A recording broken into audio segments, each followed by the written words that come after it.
तो आज है हफ्ते का पहला दिन और ये काफी अहम हफ्ता है क्योंकि अगले हफ्ते होगा इलेक्शन से पूरा पूरा एक्शन और साथ ही साथ ये वो भी हफ्ता है जहां पे मंथली ऑप्शंस एक्सपायरी भी होगी। तो हो जाइए तैयार ढेर सारे एक्शन के लिए। और आज के एक्शन के लिए अगले 2.5 घंटे मैं और मेरे सहयोगी अभिषेक और साथ ही डिम्पी बने रहेंगे और उन तमाम चीज़ों पे बात करेंगे जो कि आज बाजार की दिशा तय करेंगे। कई सारे ग्लोबल ट्रिगर्स हैं और साथ ही साथ नतीजों से जुड़ा भी ढेर सारा एक्शन होगा, तो उन सभी पे चर्चा करेंगे। पर चलिए आगे बढ़ने से पहले आपके सामने रख देते हैं वो 4 बड़े ट्रिगर्स जहां पे आज बाजार की नजर रहेगी। ग्लोबल बाजारों की बात करें तो नैस्डैक 180 अंकों से ज़्यादा की तेज़ी दिखाया था उसने फ्राइडे को, और साथ ही गिफ्ट निफ्टी फिलहाल अगर देखें तो हरे निशान में ही कहीं ना कहीं ट्रेड करता हुआ दिख रहा है। 22,030 के पास जो है गिफ्ट निफ्टी दिख रहा होगा आपको। और जो वोटिंग के फेजेस हैं वो जारी हैं। कल हमने देखा था कि छठवें फेज की वोटिंग हुई थी जहां छठे चरण में 63% वोट जो है वो डाले गए थे। रिजल्ट से जुड़ा ढेर सारा एक्शन रहेगा। डिवीज और बिंदो कोचिन शिपयार्ड के काफ़ी अच्छे नतीजे आते हुए दिखे। वहीं आने वाले नतीजों में एनएमटीसी, एलआईसी, नैल्को और साथ ही नैटको फार्मा के नतीजों पर रहेगी नजर।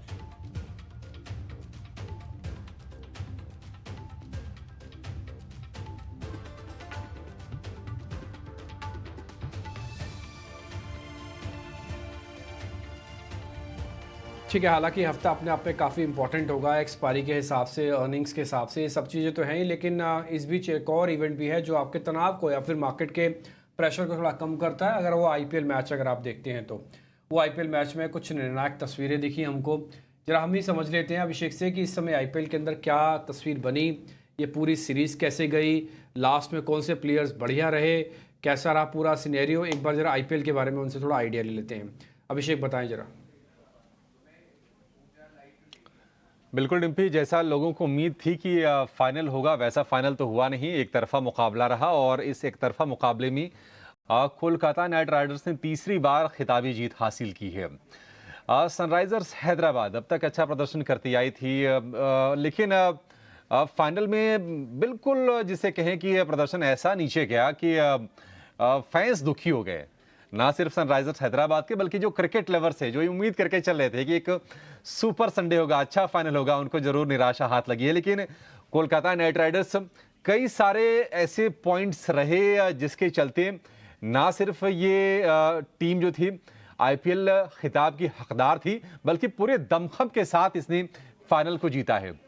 मिचेल स्टार्क, जिनके शुरुआती मैचों में प्रदर्शन अच्छा नहीं था, लेकिन कहते हैं क्रिकेट में कहावत है कि form is temporary, class is permanent. Mitchell Starc ने दिखाया कि किस तरह के वो गेंदबाज हैं और T20 वर्ल्ड कप से ठीक पहले उनका जो प्रदर्शन है वो पीक कर रहा है। कल के मैच में, फाइनल मुकाबले में वो मैन ऑफ द मैच भी बने हैं।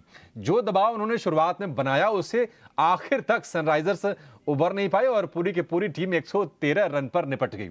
अच्छा, अच्छी चीज क्या रही इस मुकाबले की अगर बात करें या फिर पूरे सीरीज की बात करें, कोलकाता की टीम में खास ये रहा कि एक दो नहीं कई सारे मैच विनर्स रहे, चाहे वो मिचेल स्टार्क हो या फिर man of the match Sunil Narayan हो या फिर आंद्रे रसेल हो या फिर श्रेयस अय्यर हो।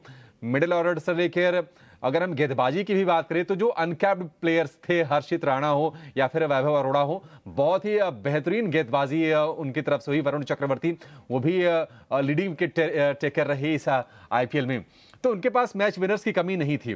मिचेल स्टार्क का फॉर्म सही समय पर वापस आ गया।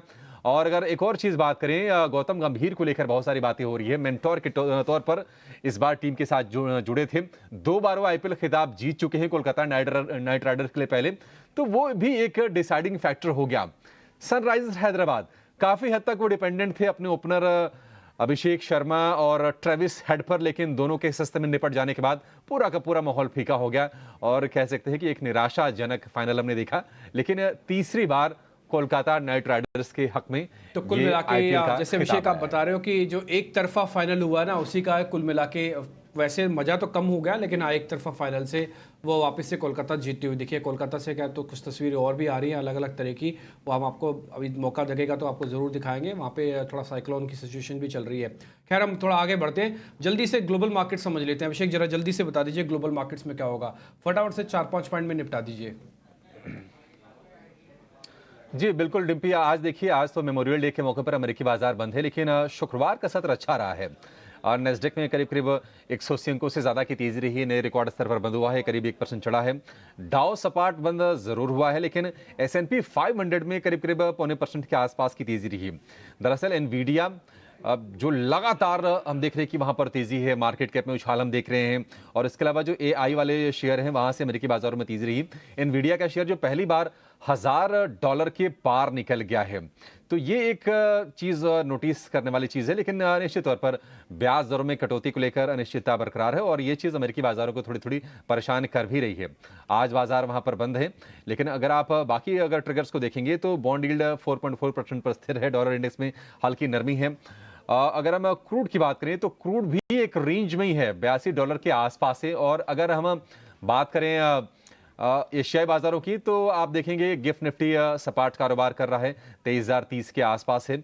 और बाकी की जो बाजार हैं, जापान के बाजार हो या फिर चीन के, हांगकांग के, वहां पर थोड़ी थोड़ी सी मजबूती है। तो यूएस भी मिक्स्ड है।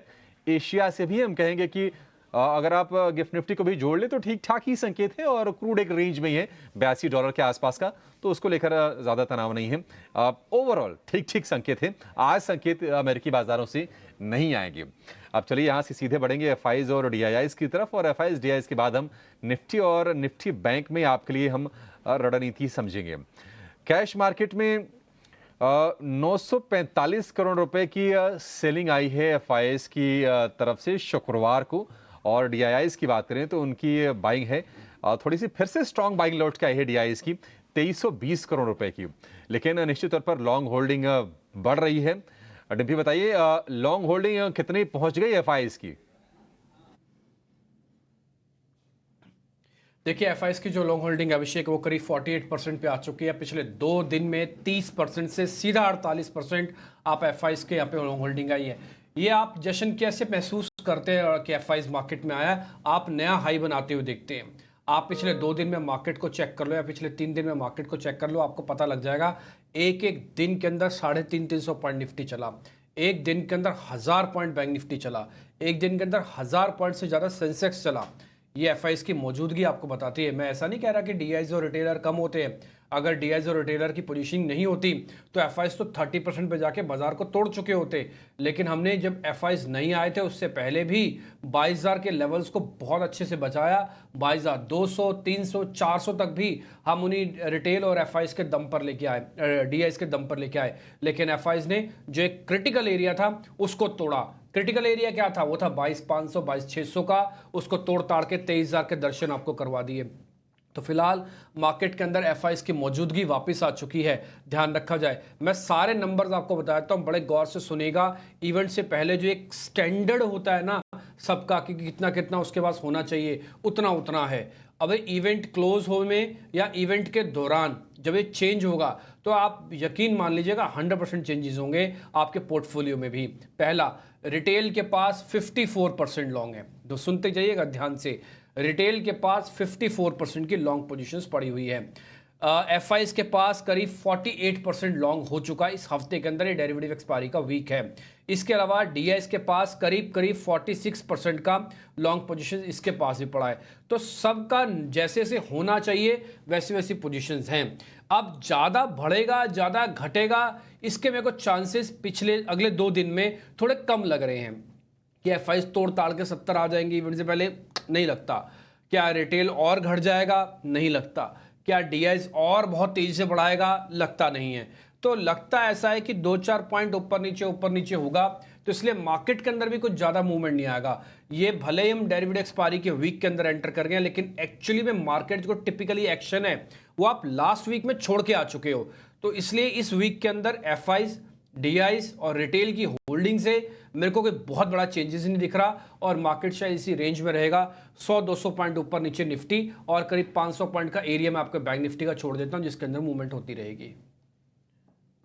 ठीक है, तो ये होल्डिंग की बात हो गई एफआईआर्स और डीआईएस की। पर चलिए अब समझ लेते हैं कि कौन से वो अहम डेटा पॉइंट्स हैं जो कि आपको ध्यान में रखने हैं, कौन से वो अहम लेवल्स हैं निफ्टी और बैंक निफ्टी के लिए जहां पे आज आपको नज़र रखनी है। तो डिम्पी, सबसे पहले निफ्टी की बात करें, ऑल टाइम हाई लेवल्स हमने अभी देखा था कि 23,000 के भी लेवल्स हमने आते हुए देखे।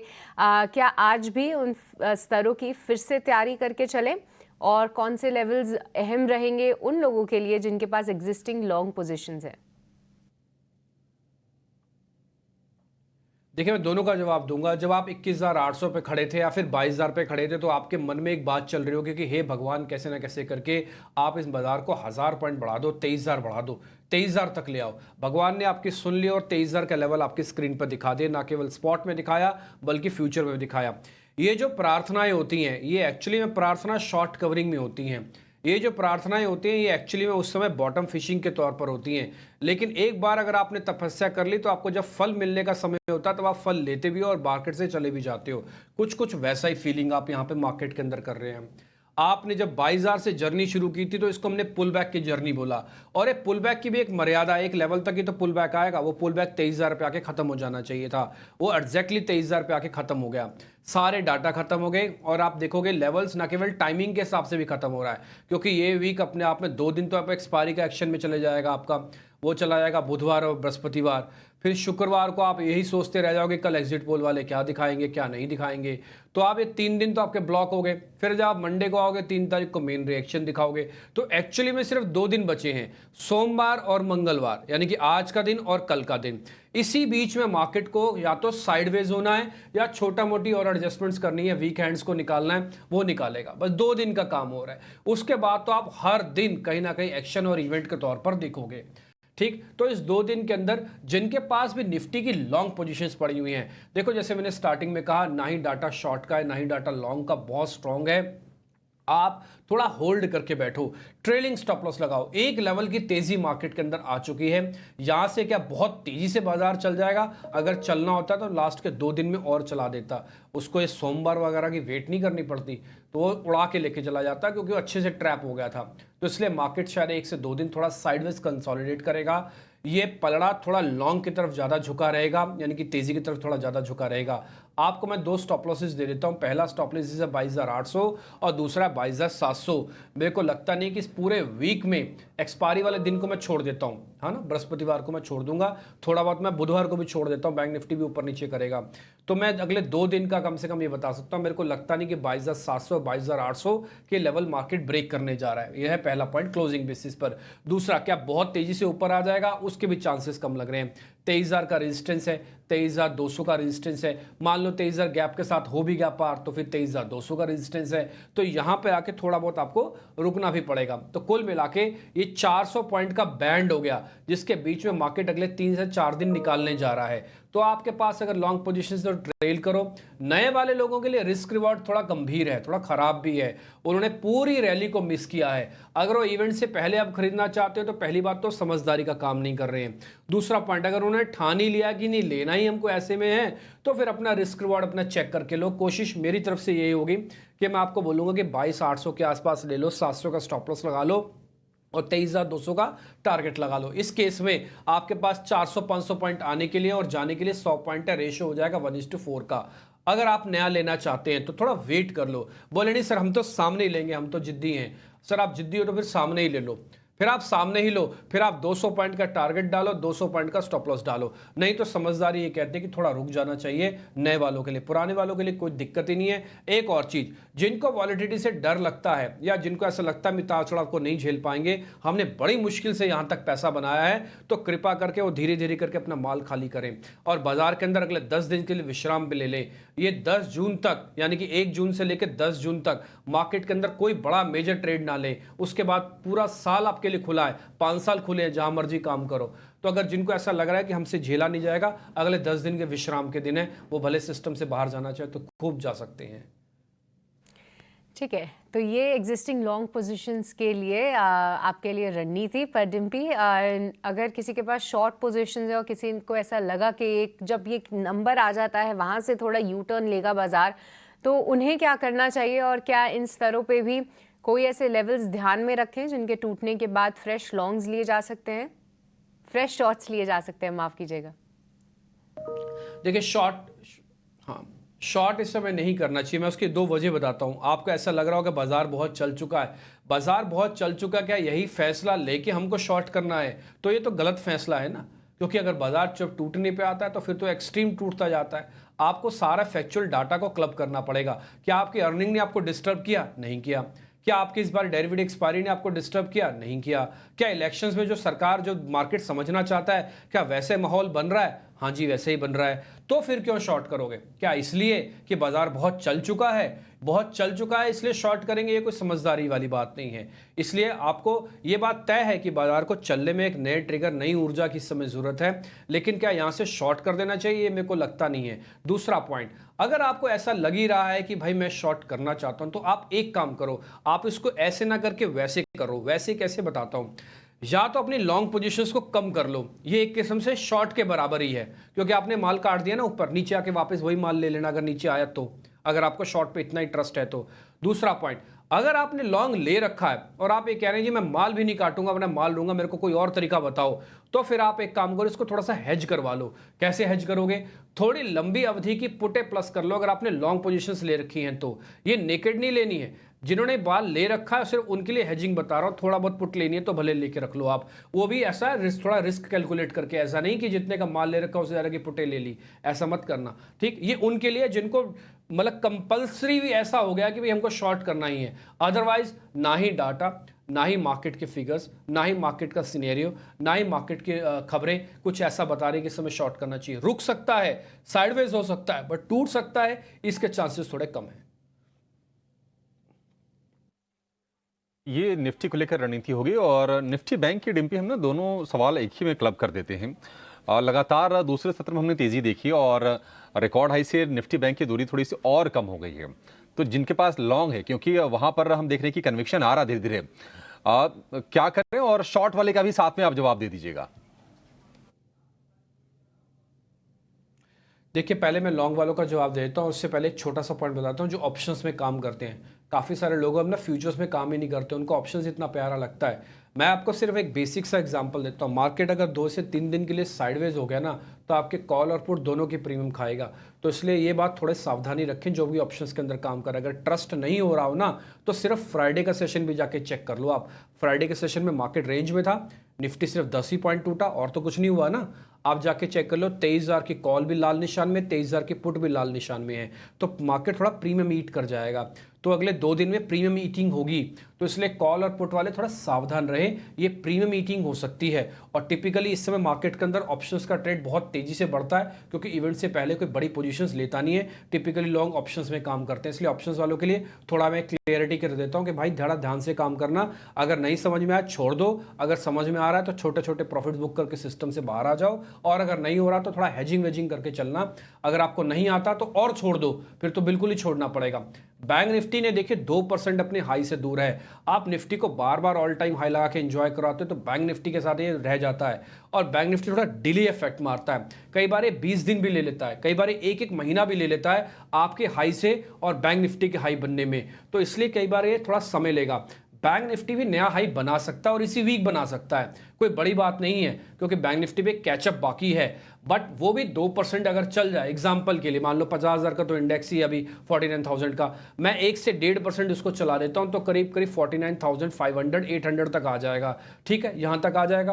तो यहां पर आके आपको 100% एक बार ऑल टाइम हाई भी लग जाएगा आपका, और आपको फ्री भी हो जाना चाहिए क्योंकि सामने इवेंट खड़ा है। लेकिन क्या ऐसे शॉर्ट करना चाहिए? शॉर्ट बिल्कुल नहीं करना चाहिए। क्या यहां से लॉन्ग बहुत तेजी से करना चाहिए? वो भी नहीं करना चाहिए। थोड़ा बहुत आप कर सकते हो तो आप कर सकते हो, वो भी आपकी डिप में। तो जिनके पास ही पुरानी पोजीशंस पड़ी हैं 48,500 48,800, 2 ट्रेलिंग स्टॉप लॉस लगा दो और कैरी रखो। दूसरा पॉइंट, जिनके पास नहीं है माल वो 48,800 पे खरीदेंगे तो बहुत अच्छी बात है।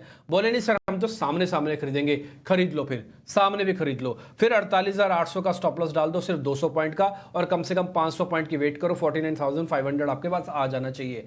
अगर इस केस में नहीं आता तो कृपा करके ऑप्शंस में काम मत करना। फ्यूचर के भले 2 लॉट लेके छोड़ दो, लेकिन ऑप्शन से थोड़ा भी सावधान रहो, क्योंकि ऑप्शन से बहुत जल्दी जल्दी पैसा बनेगा। मेरे को चांसेस थोड़े कम लग रहे हैं। Artificial rise, artificial fall already market के अंदर काफी आ चुका है। तो इसलिए मैंने निफ्टी और बैंक निफ्टी दोनों के लॉन्ग शॉर्ट सब कुछ कैलकुलेट करके आपको बता दिया। रोल ओवर थोड़ा कम है, मैं एक क्लियर कर देता हूँ, 30% का रोल ओवर है, इसलिए बैंक निफ्टी का जैसा रोल ओवर होगा वो वैसे ही करेगा। मेरे हिसाब से स्पीडली रोल ओवर बढ़ेगा, 30% से 40-45% तक आ जाएगा अगले 2 दिन में। तो उसके हिसाब से मेरा एक्सपेक्टेशन ये है कि बाजार थोड़ा 400-500 पॉइंट ऊपर खींच के ले आएगा अगर पॉजिटिव रोल ओवर होता है तो। अभी तक तो पॉजिटिव ही चल रहा है। और वही बात पीसीआर की, पुट कॉल रेशियो के हिसाब से कोई बाजार महंगा नहीं है, बिल्कुल फेयर वैल्यू पे खड़ा हुआ है।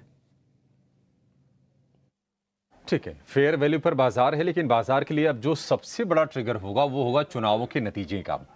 चुनाव के जो नतीजे आएंगे 4 जून को, आज से ठीक 6 ट्रेडिंग सत्र के बाद 7वें ट्रेडिंग सत्र में नतीजे आएंगे। लेकिन 1 तारीख से ही हम आपकी तैयारी करवानी शुरू कर देंगे, जब आखिरी दौर की जब वोटिंग होगी। शाम को एग्जिट पोल भी हम लेकर आएंगे, लेकिन उसके पहले आपको ये बता दें कि कौन से चरण में कितनी वोटिंग हुई है। आप देखिए, छठे चरण में पिछले चुनाव में यानी कि 2019 के चुनाव में 64.73% था, उसके मुकाबले थोड़े से कम वोट गिरे हैं। और ये ट्रेंड आपको हर चरण में इस साल दिखा है, थोड़े से वोट प्रतिशत गिरे हैं। थोड़े से गर्मी का भी एक ट्रिगर रहा होगा, एक कॉम्प्लेक्सेंसी भी थोड़ी सी हो जाती है कि ठीक है सरकार, अब ये जो एग्जिस्टिंग सरकार है जीत ही रही है तो ठीक है चल जाएगा काम। लेकिन 64.73, 63.4, करीब 1.25% के आसपास कम वोटिंग हुई है। लेकिन 6 ट्रेडिंग सेशन के बाद नतीजे आ जाएंगे और नतीजों के धमाकेदार कवरेज के लिए ईटी नाउ स्वदेश है। नतीजों से पहले एग्जिट पोल पर भी हमारा सुपर कवरेज होगा, और उसके बाद 4 तारीख को सुबह 7 बजे से बाजार की, मार्केट की, इंडस्ट्री की खबरों के साथ हमारा खास फोकस बना रहेगा चुनाव के नतीजों पर, जहां पर आपको सबसे तेज, सबसे सटीक नतीजे मिलेंगे और बाजार के साथ साथ चुनाव का विश्लेषण भी आपके लिए हम लेकर आएंगे। आपको बने रहना है ईटी नाउ स्वदेश पर। 4 जून देश ही नहीं बाजार के लिए भी सबसे बड़ा दिन। वोटों की गिनती बदलेगी देश और बाजार की चाल। नेताओं का ही नहीं, बाजार की किस्मत का भी होगा फैसला। ईटी नाउ स्वदेश पर सबसे तेज और सबसे सटीक नतीजे, चुनाव नतीजों का सबसे भरोसेमंद विश्लेषण। देखिए नतीजों पर ईटी नाउ स्वदेश की मेगा कवरेज। रणभूमि 2024, फैसले का दिन, 4 जून सुबह 7 बजे से लगातार। ठीक है, रणभूमि 2024, फैसले का दिन। ईटी नाउ स्वदेश पर मेगा कवरेज के लिए आप तैयार रहिएगा। तमाम बड़े एक्सपर्ट्स होंगे, बाजार के बड़े चेहरे होंगे, तो बाजार को और चुनाव के नतीजों को एक साथ समग्रता में आपको समझाने के लिए, और चुनाव के नतीजों का बाजार पर क्या इंपैक्ट होगा, कौन से शेयरों पर असर होगा अगर ये पार्टी सत्ता में फिर से रिपीट करती है एनडीए की सरकार, सारा का सारा एनालिसिस सबसे बेहतरीन अंदाज में हम आपके लिए लेकर आने का वादा करते हैं। लेकिन अभी के लिए 3 एक्सपर्ट हमारे साथ जुड़ गए हैं। हमारे साथ हैं मितेश पांचाल हैं, प्रशांत सावंत हैं और राहुल घोष हैं। मितेश जी, प्रशांत जी और राहुल जी, आप तीनों का बहुत शुक्रिया, स्वागत है ईटी नाउ स्वदेश पर। शुरुआत प्रशांत हम आपसे करेंगे, बताइए क्या करें आज बाजार में। आज संकेत अगर हम देखें ग्लोबल मार्केट से तो वो ठीक ठाक हैं, मिक्स्ड हैं। अच्छी तेजी हम देख चुके हैं, 23,000 के ऊपर के आंकड़े आ चुके हैं। यहां से अब चूंकि इसको मान लेते हैं कि इलेक्शन वाला वीक है, इलेक्शन के नतीजों वाला वीक है, क्योंकि उसके बाद तो वीकेंड आएगा और वीकेंड पर एग्जिट पोल, और उसके बाद एक दिन बीतने के बाद चुनाव के नतीजे आ जाएंगे। किस तरह से इंडेक्स को प्ले करना, प्रशांत आप ये बताइए। जी, very good morning to the panel और सभी दर्शकों को नमस्कार। तो सबसे पहले जो कुछ देर पहले टिम्पी जी ने बात कही, मैं वो बिल्कुल दोहराना चाहूंगा। ऑप्शंस में बहुत संभाल के काम कीजिए, क्योंकि इंडिया विक्स हाई है। और दूसरी बात, ऑप्शंस के प्रीमियम अगर आप देखो तो अगर मार्केट 2 दिन भी साइडवेज रहा, इनफैक्ट एक सत्र में भी साइडवेज रहा, तो वीकली ऑप्शंस तो जो है उसमें बहुत फास्ट प्रीमियम इरोजन आपको दिखेगा। तो वहां पे बहुत संभल के काम करना चाहिए, और जहां आपको क्लियर डायरेक्शन दिखे वहीं पे काम कीजिए। दूसरी बात, अगर आपको निफ्टी में 40-50 पॉइंट और बैंक निफ्टी में 100-125 पॉइंट की मूव आपके डायरेक्शन में आ जाती है, तो छोटे-छोटे प्रॉफिट्स आपको बांधने चाहिए। ये आपका अप्रोच इस हफ्ते में होना चाहिए। और दूसरी बात, एंड ऑफ द वीक यानी हफ्ते के अंत में, जब सोमवार को एग्जिट पोल्स और मंगलवार को इलेक्शन के नतीजों का इंपैक्ट आएगा, तब मुझे लग रहा है स्पेशली फ्यूचर्स में पोजीशन थोड़ी अवॉइड करनी चाहिए, क्योंकि रिस्क बहुत बड़ी हो सकती है। तो एक इवेंट हो जाने दीजिए, उसके बाद मार्केट डेफिनेटली आपको बहुत सारे मौके देगा। और एक क्लियर डायरेक्शन भी पकड़ेगा शायद 4-5 दिन के बाद, तो वहां पे आप बहुत आराम से पार्टिसिपेट कर सकते हो। इंडिया विक्स भी कूल ऑफ होना शुरू हो जाएगा तब। तो ये चीज थोड़ी सावधानी आपको बरतनी होगी। जहां तक निफ्टी की बात है, तो हम यहाँ पे करीबन 22,950 22,950 के आसपास वीकली क्लोजिंग पिछले हफ्ते हमें मिली और हम 23,000 के ऊपर ट्रेड करके भी आए। अब हमें क्या रणनीति रखनी होगी, तो जो पोजिशनल स्टॉप लॉस है वो आप क्लियरली 22,780 यानी 22,800 के नीचे स्पॉट में बना के रखिए, ज्यादा दूर मत रखिए। जो शॉर्ट टर्म ट्रेडिंग कर रहे हैं उनके लिए 22,880 जस्ट 70 पॉइंट नीचे आपको स्टॉप लॉस लगाना है। इस हफ्ते सबसे मेन होगा कि जो ट्रेड्स होंगे इंडेक्स पे वो स्पेसिफिकली इंट्राडे ही रखिए, और जैसे मैंने कहा निफ्टी में अगर 50-60 पॉइंट की मूव आपको मिले तो प्रॉफिट बांध लीजिए। ऊपरी लेवल्स पे डेफिनेटली 23,100 200 एक्सपेक्ट मैं कर रहा हूँ इस हफ्ते में, बट मैंने जैसे कहा अपर टारगेट से ज्यादा डाउनवर्ड स्टॉप लॉसेस आपके ट्रेडिंग के स्टाइल पे यानी पोजिशनल हो या शॉर्ट टर्म कर रहे हो वो बेसिस पे आपको रखने होंगे। जहां तक बैंक निफ्टी की बात है, यहाँ पे थोड़ा स्कोप मुझे ज्यादा नजर आ रहा है। एक तो बहुत सिंपल बात है कि यहाँ पे ऑल टाइम हाई अभी लगना बाकी है, तो उसको भी अगर हम टारगेट मान के चले तो यहाँ से करीबन 1,000 पॉइंट की यानी ऑलमोस्ट 2% मूव अगर हम देखें स्पॉट में तो ये एक्सपेक्ट कर सकते हैं। बट बैंक निफ्टी में मुझे लग रहा है कि एक जो टॉप बनेगा वो करीबन 51 साढ़े 51,000 के आसपास बनना चाहिए, तब तक बैंक निफ्टी में कोई मेजर करेक्शन नहीं आएगा। तो पार्टिसिपेशन बैंक निफ्टी में करना हो तो मुझे लग रहा है अपॉर्चुनिटी ज्यादा बेहतर होगी। डाउन साइड में 48,400 48,300 48,300 48,400 ये बहुत बड़े और अहम सपोर्ट्स है। यहाँ पे 20 दिनों के एवरेज दिए, जब तक हम इसके नीचे क्लोज नहीं होते मुझे लग रहा है बैंक निफ्टी एक अच्छी अपमूव दे सकती है। और दूसरी बात, पिछले हफ्ते एचडीएफसी बैंक जो कि एक लीडर है उसने भी बहुत अच्छी वो दिखाई है, स्ट्रेंथ दिखाई है, वॉल्यूम बेस्ड स्ट्रेंथ दिखाई है। तो बिल्कुल बैंक निफ्टी मुझे लग रहा है अगर दोनों इंडेक्सेस में से एक चुनना हो बैंक निफ्टी को चुनना चाहिए।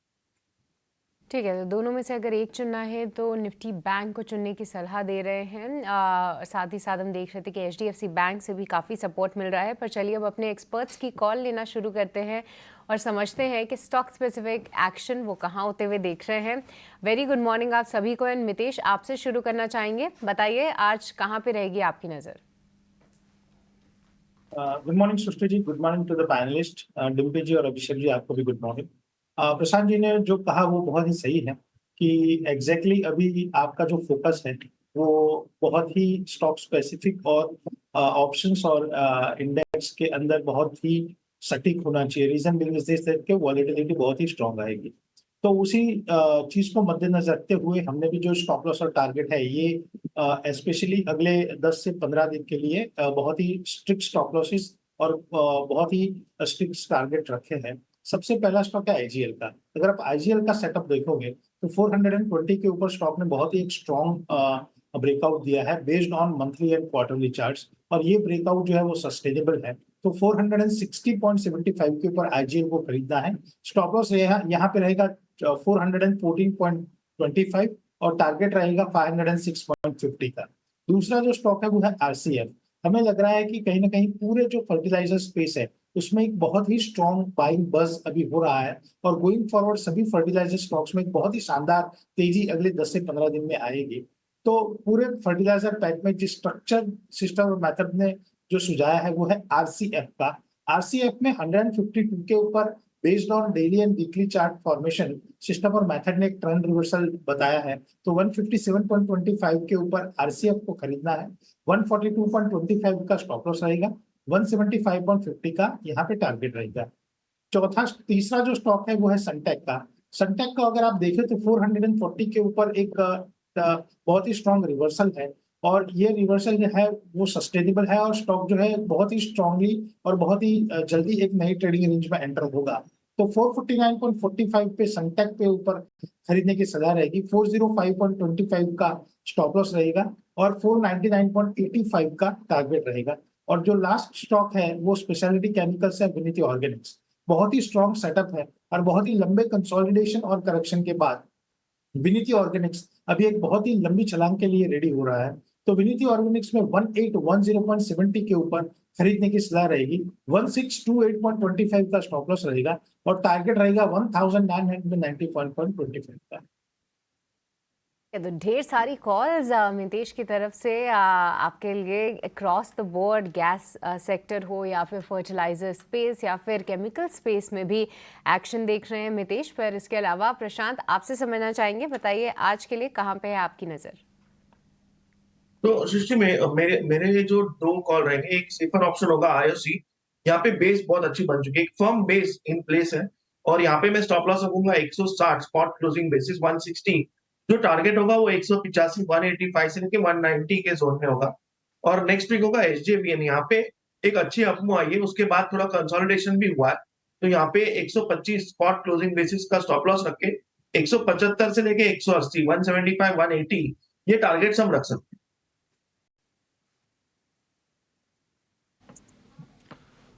ठीक है, एसजेवीएन 175 से लेकर 180 के टारगेट हैं और आईओसी के लिए 185 के टारगेट। ये 2 कॉल प्रशांत जी की तरफ से। तो सारे के सारे बाई के ही रिकमेंडेशन हैं अभी तक। राहुल जी, आपके रडार पर कौन से शेयर्स हैं, आप क्या खरीदने की सलाह देंगे? नमस्ते और गुड मॉर्निंग। तो मेरे भी दोनों बाय के रिकमेंडेशंस है, बीईएल और परसिस्टेंट सिस्टम्स। नेमली बीईएल ऑलमोस्ट 200 रुपए के भाव से आपके चैनल पे रेकमेंड करते आया हूँ, 5 से 6 बार रेकमेंड किया हूँ।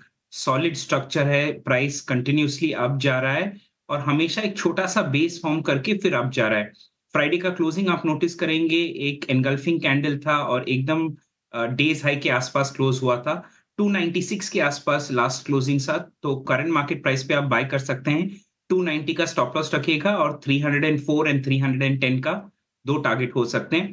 दूसरा है परसिस्टेंट सिस्टम्स, 3570 के अबव बाय कीजिएगा।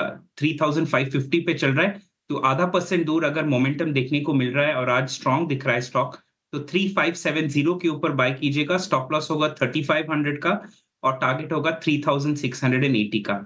तो परसिस्टेंट और बीईएल लॉन्ग साइड पे।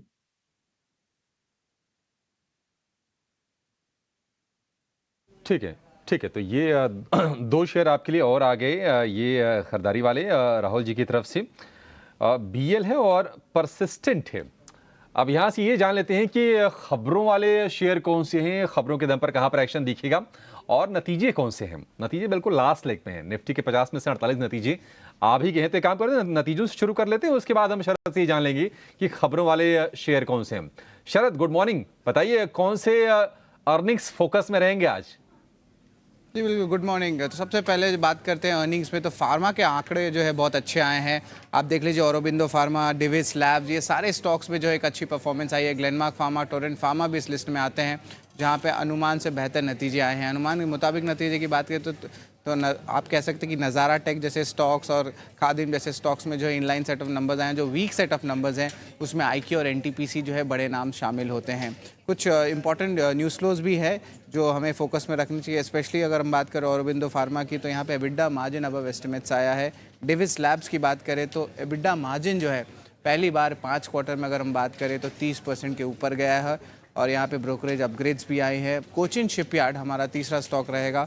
नंबर्स देखें तो नेट प्रॉफिट 7 गुना बढ़ गया और कामकाजी घाटे से कंपनी कामकाजी मुनाफे में आई है। हिंदुस्तान कॉपर्स की बात करें तो सीक्वेंशियली नंबर्स बहुत स्ट्रॉन्ग आए हैं। मार्जिन्स में देखें तो बहुत स्ट्रॉन्ग जंप देखने मिला है। Small cap company Astra Microwave भी फोकस में रहेगा, जहाँ पे मार्जिन्स में बहुत अच्छी इंप्रूवमेंट आई है, क्योंकि अब जो है स्पेस ऑर्डर्स उनको मिलने लगी है। और वही एफले इंडिया की बात करें तो बहुत स्ट्रॉन्ग सेट ऑफ नंबर्स आए हैं। 40% ग्रोथ अक्रॉस पैरामीटर्स देखने मिली ईयर ऑन ईयर बेसिस पे, और विद साल 2025 पे भी गाइडेंस है कि 20% के ऊपर ग्रोथ होगा। इक्यो लाइटिंग की कमज़ोर नतीजे आए हैं हायर एम्प्लॉय एक्सपेंसेस और अदर एक्सपेंसेस के कारण। और आखिर में एनटीपीसी भी बात करें तो वीक सेट ऑफ नंबर्स यहाँ पे भी देखने मिले हैं। ठीक है, तो ये तमाम नतीजे और ख़ासतौर से फार्मा के नंबर्स अच्छे आए हैं। डिवीज़ लैब ने तो कई क्वार्टर के बाद अच्छे नतीजे पेश किए हैं। शरद, ये बताइए कि खबरों के दम पर आज फोकस कहाँ पर रहेगा? जी बिल्कुल, अदानी पोर्ट्स फोकस में रहेगा। यहाँ पे वो रिप्लेस करेंगे विप्रो को सेंसेक्स में, और ये जो है इफेक्टिव होगा आपका 24 जून को। अभी इन्फ्लोज का एक्सपेक्टेशन है अदानी पोर्ट्स का $250 मिलियन से ज़्यादा का इन्फ्लो भी देखने मिल सकता है नोवामा के रिपोर्ट के हिसाब से। वही पेटीएम भी फोकस में रहेगा। यहाँ पे उन्होंने अपनी जो एप्लीकेशन थी जनरल इंश्योरेंस कंपनी बनने के लिए, उसको IRDAI से विड्रॉ कर ली है। कंपनी अब सिर्फ इंश्योरेंस डिस्ट्रीब्यूशन पे ही फोकस करेगा। वोडाफोन आइडिया भी फोकस में रहेगा। हमारा तीसरा स्टॉक है। अहम ब्लॉक डील जो हुई थी तो वहाँ पे hedge fund Hudson river trading करके एक टाइप से हेज फंड है बाहर की, उन्होंने लगभग 0.8% स्टेक यानी कि 5 करोड़ शेयर्स की जो एक्विजिशन किया है। और उनका बाय द वे एफपीओ जो है 18,000 करोड़ का वो भी खुल चुका है। तो यहाँ पे भी एंकर लॉक इन जो हो रही है वहाँ पे भी जो है हम थोड़ी सेलिंग भी देखने दे सकते हैं। डॉक्टर रेड्डीज़ की बात करें तो उनकी आर्म ने एंटर किया नोवार्टिस के साथ, जहाँ पे जो एंटी डायबिटीज़ प्रोडक्ट है उसकी बिकवाली करेंगे। और वही बात करूँ औरोबिंदो फार्मा की तो यहाँ पे उनके यूजिया फार्मा की जो तेलंगाना फैसिलिटी है वहाँ पे उनको 9 ऑब्जर्वेशंस यूएसएफडीए के द्वारा मिला है। रुशील डेकोर की बात करें तो यहाँ पे बोर्ड ने अप्रूवल दिया शेयर स्प्लिट की, अगर आप 1 शेयर होल्ड करते तो आपको 10 शेयर मिलेंगे। वही टोरेंट फार्मा में एक इंटरेस्टिंग अनाउंसमेंट आया है जहाँ पे उन्होंने प्रस्ताव रखा है कि 5,000 करोड़ रुपये वो रेज़ कर सकते हैं डेट या इक्विटी के जरिए, और ये एजीएम में इसका फैसला लिया जाएगा। अभी बाजार का एक्सपेक्टेशन है कि ये जो है ऑर्गेनिक एक्सपेंशन या कोई दूसरे कंपनी के एक्विजिशन के भी लिए कर सकते हैं। आयरेडा जो है अपना 2030 का रोड मैप निकाल लिया है, जहाँ पे एनुअल डिस्बर्समेंट कह रहे हैं कि 4 गुना बढ़ेगा करंट लेवल से, और जो लोन बुक है वो लगभग 4 गुना से ज़्यादा बढ़ सकता है। अब ये जो है महारत्न स्टेटस को लेके है, उनका टारगेट है। अभी करेंटली नवरत्न के स्टेटस में आयरेडा आती है। और आखिरी ग्रुप ऑफ स्टॉक्स रहेंगे ये जो साइक्लोन रेमल है, ये बंगाल के खाड़ी में जो है लैंडफॉल ऑलरेडी आ चुका है बंगाल में। इसके कारण जो बंगाल रिलेटेड स्टॉक्स है जहाँ पे बंधन बैंक का एक्सपोजर ज़्यादा है, या सेंचुरी प्लाई, इमामी या कुछ जूट स्टॉक्स, तो इन स्टॉक्स पे जो है फोकस रहेगा आज। तो ये ओवरऑल स्टॉक्स है जो आपके रडार में होने चाहिए आज के दिन के ट्रेड में। ठीक है शरद, बहुत शुक्रिया, थैंक यू वेरी मच ये सारे के सारे स्टॉक्स बताने के लिए। मैं फटाफट से एक काम करता हूँ, कुछ 2-4 स्टॉक्स ले लेते हैं, फिर ब्रोकिंग हाउसेस की रिपोर्ट्स भी आपके सामने रखेंगे। पेटीएम, मितेश जी जरा चेक कीजिएगा, पेटीएम की खबर आपकी स्क्रीन पर आ जाएगी। जनरल इंश्योरेंस रजिस्ट्रेशन की अर्जी उन्होंने वापस ले लिया है, यानी कि इंश्योरेंस में नहीं आ रहे हैं। ठीक है, जरा देखिए, बताइए सर पेटीएम क्या करें। बहुत ही वीक है, और ऐसे रूमर्स के ऊपर अगर आपके पास अगर स्टॉक खुलता भी है ऊपर तो सेल कर देना चाहिए। स्ट्रक्चर बहुत ही वीक है, lower top lower bottom formation कोई भी अगर आप चार्ट पैटर्न देखो तो है, तो एडवाइजेबल नहीं रहेगा तो बाय साइड ट्रेड फॉर्मेशन करना कोई भी लेवल के ऊपर। इसका जो ट्रेंड रिवर्सल लेवल है डिम्पी जी वो बहुत ऊपर आ रहा है हमारी सिस्टम और मेथड के हिसाब से। उसका जो ट्रेंड रिवर्सल लेवल है वो आ रहा है 450 के ऊपर, जो अभी बहुत दूर है ये करंट लेवल से। तो डेफिनेटली करंट लेवल के ऊपर स्टॉक को वर्ड किया जा सकता है। डन। दूसरा शेयर है सर डॉक्टर रेड्डीज, नोवार्टिस के साथ डायबिटीज की एक दवा को लेकर उन्होंने करार किया है। प्रशांत जी जरा आप चेक कर लेना, डॉक्टर रेड्डीज कोई ट्रेड बनता है तो बताइए, खबर पॉजिटिव है। तो डिम्पी जी यहाँ पे एक बेस फॉर्मेशन हो चुका है डेफिनेटली, और जो कैंडल बनी थी 16 मई को जिसका लो है करीबन 5,700, ये एक बहुत बड़ा सपोर्ट है। तो मेरे हिसाब से इसके आसपास कहीं भी मिले तो खरीदना चाहिए। पोजिशनल स्टॉप लॉस यही होगा, वो हिसाब से कैश में क्वांटिटी प्लान कीजिए। टारगेट 1 आप सबसे पहले 6,050 जो कि 20 दिनों की एवरेज है उसको मान के चल सकते हैं। और अगर हम देखें गैप भी है 6,200 तक, तो पोजिशनली यहाँ तक भी जा सकता है। पुल बैक ट्रेड होगा, क्वांटिटी वो हिसाब से प्लान करनी थी, बट ओवरऑल पेस काफी अच्छी नजर आ रही है। डन। सेंसेक्स में कुछ बदलाव होने जा रहे हैं राहुल जी। अदानी पोर्ट जगह ले रहा है विप्रो की, ये पहले चल चुका है या फिर अभी और चलेगा? हालांकि ये सिर्फ एक एडजस्टमेंट्स की खबर है, बट फिर भी बड़ी बात होती है किसी सेंसेक्स में, यानी कि टॉप 30 कंपनीज में एंटर कर जाना। अदानी पोर्ट सर चेक कीजिएगा जरा आप। अदानी पोर्ट्स अभी भी बुलिश लग रहा है। जो करेक्शन आया था फ्राइडे के दिन, आप नोटिस करेंगे 1400 के आसपास एक बाई जोन था। एग्जैक्टली अगर बात करें तो 1360 और 1400 के बीच में एक बाई जोन था, जहां से स्टॉक फिर से ऊपर जाना शुरू किया है। मेरे ख्याल से 1430 के ऊपर बाय कर सकते हैं with a stop loss at 1390, और 1500 के आसपास आप एक्सपेक्ट कर सकते हैं स्टॉक को। ठीक है, बाय का ठप्पा लगाइए प्रोड्यूसर साहब इस पे कि इसको बाय हम कर सकते हैं यहाँ पे, या फिर होल्ड जिनके पास पुराना पड़ा है, दोनों ही लगा दिया, पुराना नए दोनों वालों के लिए। एक काम करते हैं, जरा ब्रोकिंग हाउसेस की रिपोर्ट्स भी चेक करवा लेते हैं और फिर हम थोड़ा और आगे बढ़ेंगे। पूजा त्रिपाठी हमारे साथ जुड़ चुकी हैं। पूजा जी बताइए कौन कौन सी रिपोर्ट्स हैं आज के लिए? जी, एनटीपीसी से पहले शुरुआत करेंगे। जेफरीज ने खरीदारी की राय बरकरार रखी हुई है, लक्ष्य 415 से बढ़ाकर 445 का कर दिया है, और इनका कहना है कि थर्मल सेगमेंट के नतीजों में काफ़ी सुधार देखने को मिला है। FY 25 से 29 के लिए 15.5% ROE संभव है, और शेयर में री रेटिंग का भी अनुमान है। हिंडाल्को पर सीएलएसए ने रिपोर्ट जारी की जिसमें कि अपनी खरीदारी की राय बरकरार रखे हुए हैं। लक्ष्य 770 रुपए प्रति शेयर का देख रहे हैं और चौथी तिमाही में एल्यूमिनियम में बेहतर मुनाफा, प्रोजेक्ट्स विस्तार पर भी आगे नजर रहेगी और एल्यूमिनियम के प्राइस पर भी इनका कहना है कि आउटलुक काफी मजबूत नजर आ रहा है। जीएमआर एयरपोर्ट पर जेफरीज ने अपनी कवरेज शुरू की खरीदारी की राय के साथ। लक्ष्य देख रहे हैं 100 रुपए प्रति शेयर का। एक्साइड बैटरी स्टॉक्स पर भी नजर रखिए। जेपी मॉर्गन ने ओवरवेट की रेटिंग बरकरार रखी हुई है। लक्ष्य 480 से बढ़ाकर 520 का कर दिया है। सन टीवी पर सीएलएसए ने रिपोर्ट अपनी जारी की जिसमें कि आउट परफॉर्म की रेटिंग बरकरार रखे हुए हैं। लक्ष्य 675 से बढ़ाकर 720 रुपए प्रति शेयर का किया है और इनका कहना है कि आईपीएल से आय में 130% आय की बढ़ोतरी हुई है और कोर बिजनेस में चुनौतियां बरकरार है, लेकिन शेयर के मौजूदा वैल्यूएशंस काफ़ी सस्ते नजर आ रहे हैं। तो सन टीवी पर भी नजर रखिए। आईआरबी इंफ्रा पर सीएलएसए ने जो अपनी रिपोर्ट जारी की उसमें खरीदारी की राय बरकरार है। लक्ष्य 81 रुपए प्रति शेयर का देख रहे हैं। टोरेंट फार्मा की बात करें तो यहाँ पर भी नतीजों पर जो रिपोर्ट आई उसमें खरीदारी की रेटिंग बरकरार है। लक्ष्य बढ़ा दिया है। लक्ष्य 2960 से बढ़ाकर 3000 का कर दिया और इनका कहना है कि गाइडेंस से ज़्यादा मार्जिन में बढ़ोतरी होने की संभावना है। अशोक लेलैंड पर भी टारगेट रिवाइज हुए हैं। सीएलएसए की तरफ से खरीदारी की राय बरकरार रखी हुई है और लक्ष्य 238 से बढ़ाकर 258 का कर दिया है। और आखिर में बात करते हैं डीवीज लैब की। यहाँ पर भी डबल अपग्रेड देखने को मिला है। इंक्रेड की तरफ से रेटिंग रिड्यूस से बढ़ाकर ऐड की कर दी है और लक्ष्य भी 3333 से बढ़ाकर 4707 का कर दिया है और इनका कहना है कि क्वार्टर 4 में नतीजे भी अनुमान से बेहतर थे। तो आज ज़्यादातर रिपोर्ट्स पॉजिटिव है, खासकर कि फार्मा स्टॉक्स पर आज नजर रखिए। कंपनीज के नतीजे भी अच्छे आए हैं और रिपोर्ट्स भी पॉजिटिव हैं, आपको नज़र रख के चलनी है। लेकिन एक कंपनी जिसके नतीजे आए हैं, लेकिन एक वहाँ पर दिक्कत है अरविंदो फार्मा को लेकर। उनकी युगिया फार्मा प्लांट को यूएसएफडीए से 9 आपत्तियाँ मिली हैं। तेलंगाना में ये प्लांट है और अरविंदो फार्मा की सब्सिडरी कंपनी है युगिया प्लांट। प्रशांत जी, वैसे नतीजे तो अच्छे हैं। आज में हम देख रहे हैं कि 19% के आसपास की बढ़ोतरी है। शेयर भी 52 हफ्ते की ऊंचाई के आसपास ही ट्रेड कर रहा है। अरविंदो फार्मा कैसे ट्रेड करें आज? एक नेगेटिव खबर है, एक पॉजिटिव खबर है। तो यहाँ पे अभिषेक जी मुझे लग रहा है कि हम 1235 के आसपास ट्रेड कर रहे हैं और 1200 का लेवल क्रूशियल है, 1200 तो उसके जितने नजदीक मिले वो बेहतर होगा और 1185 1185 स्पॉट क्लोजिंग ये स्टॉप लॉस रखिए तो आपकी रिस्क कम हो जाएगी और अगर ये करंट प्राइस के ऊपर खुलता है तो इसको छोड़ देना चाहिए। ठीक है, अरविंदो फार्मा को लेकर ये व्यू।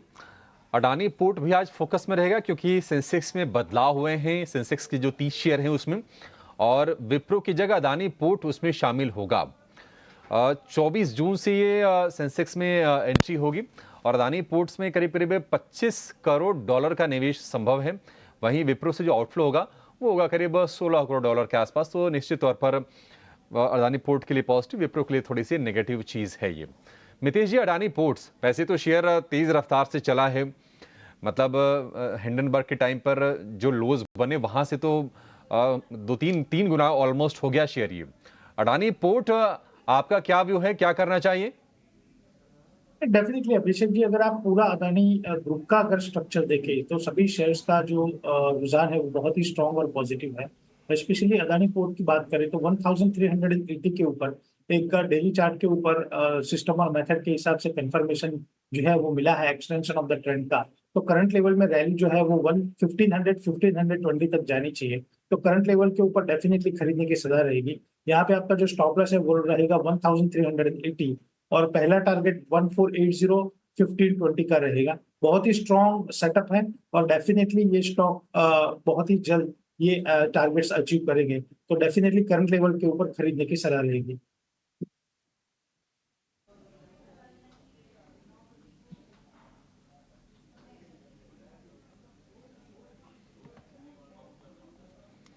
ठीक है, तो अडानी पोर्ट को लेकर ये व्यू हो गया। कुछ और शेयरों के बारे में जरा समझते हैं और नतीजों वाले शेयरों में अगर हम बात करें तो डिवीज लैब के नंबर बड़े स्ट्रॉन्ग आए हैं और एक चीज़ और ख़ास है कि कई तिमाहियों के बाद डिवीज लैब ने मजबूत नतीजे पेश किए हैं। आय 18% बढ़ी है। मार्जिन की अगर बात करें तो 25 से बढ़ के सीधे करीब करीब 32% के आसपास, तो 7% का सॉलिड जंप है मार्जिन में। राहुल जी, ये डिवीज लैब शेयर आपको कितना स्ट्रॉन्ग लग रहा है? नतीजे बहुत अच्छे, आज गैप अप ओपनिंग देगा, करना क्या चाहिए इसमें? शेयर का स्ट्रक्चर पॉजिटिव है। जो कैंडल बना था फ्राइडे के क्लोजिंग पे, वो एक्चुअली एक टॉप के बाद इन्वर्टेड हैमर, जो कन्वेंशनली एक कैंडलस्टिक पैटर्न माना जाता है, वो बना था। तो अगर उसको नेगेट करता है और गैप अप होता है, और गैप अप जो है 4180 के ऊपर होता है, बहुत ही बुलिश है स्टॉक और बाय कर सकते हैं ओपन में। आई रिपीट, 4180 के ऊपर अगर खुलता है स्टॉक या मोमेंटम 4180 के ऊपर लेके जाता है, तो बाय कर सकते हैं स्टॉक को, और स्टॉप लॉस रख सकते हैं 4120 के आसपास। 4120 का स्टॉप लॉस बड़ा नजदीक का है राहुल जी। 41 22 पर तो ट्रेड कर रहा है। अच्छा ठीक है, अगर ये जी 4180 के ऊपर बाय करना चाहिए सर। सो 4180 अच्छा, के ऊपर 4180 जब के बाय ऊपर करेंगे,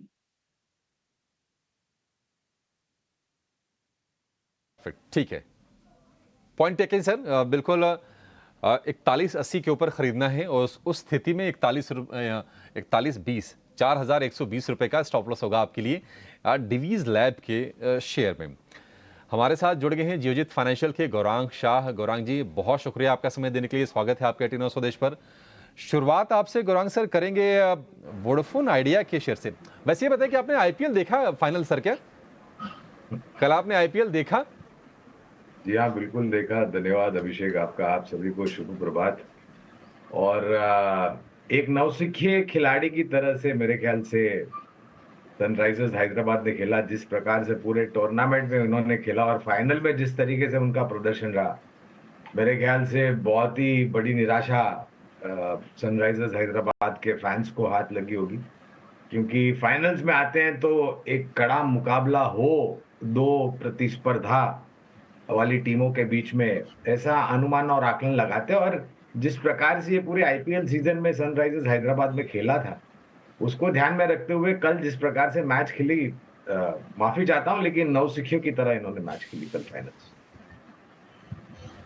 बिल्कुल, आईपीएल के फाइनल के इतिहास का सबसे लोवेस्ट टोटल बनाया। और मिचेल स्टार्क को शुरुआत में क्या बातें की जा रही थी कि रन लुटा रहे हैं, विकेट नहीं ले रहे हैं, लेकिन जैसे जैसे देखिए वर्ल्ड कप नज़दीक आ रहा है ना, जो भी ऑस्ट्रेलियन प्लेयर्स हैं सारे के सारे रंग में आ रहे हैं। ट्रेविस हेड को भी कल रंग में रहना चाहिए था, लेकिन बिल्कुल वो चूक गए, वो एक स्विंग को समझ नहीं पाए। चलिए, लेकिन फटाफट इस पर जरा राय दीजिए आप गौरांग सर। वोडाफोन आइडिया पर एक ब्लॉक डील भी हुई थी। हडसन रिवर ने करीब 5.25 करोड़ शेयर खरीदे, करीब करीब 0.8% की हिस्सेदारी खरीदी, और एफपीओ के 50% हिस्से का एंकर लॉक इन आज से खुलेगा। आप बताइए, वोडाफोन आइडिया 15 रुपए के ऊपर तो निकल गया फिर से, ये यहां से आप किस तरह की चाल देख रहे हैं sir? Abhishek, as a disclosure, इसका जब एफपीओ आया था कुछ 11 रुपए के आसपास कुछ ही समय पहले, तब एफपीओ में निवेश की राय दी थी। ऐसे तो कोई राय है नहीं वोडाफोन आइडिया पर, इसलिए विशेष रूप में टिप्पणी नहीं करूंगा, लेकिन धीरे धीरे करके परिवर्तन हो रहा है अभिषेक। ये देख करके थोड़ा बहुत एक सहानुभूति होती है मन को, के जिस प्रकार से परिस्थिति थी और जिस प्रकार से ये जो फंड्स राशि जमा करी है इन्होंने बाजार में से, हालांकि जो रकम राशि की जमा की है वो बहुत ही छोटी है, उनके बैलेंस शीट पर जितनी डेट खड़ी उसकी अगर आप तुलना करें तो। 5G को लेकर के भी कुछ घोषणाएं की है कि आने वाले समय ये 5G उतारेंगे, तो देखना होगा कि किस प्रकार से सुधार होता है। टेलीकॉम में अगर खरीदना है तो रिलायंस इंडस्ट्रीज, क्योंकि जियो का कारोबार उनके पास है, और भारतीय एयरटेल और भारतीय हेक्साकॉन, जिसका आईपीओ मेरे ख्याल से 1.5-2 महीने पहले आया था, 550 या 550 के आसपास आईपीओ आया था और मौजूदा स्तर 1000 के पार। तो ये तीनों ही कंपनियां अच्छी लगती है।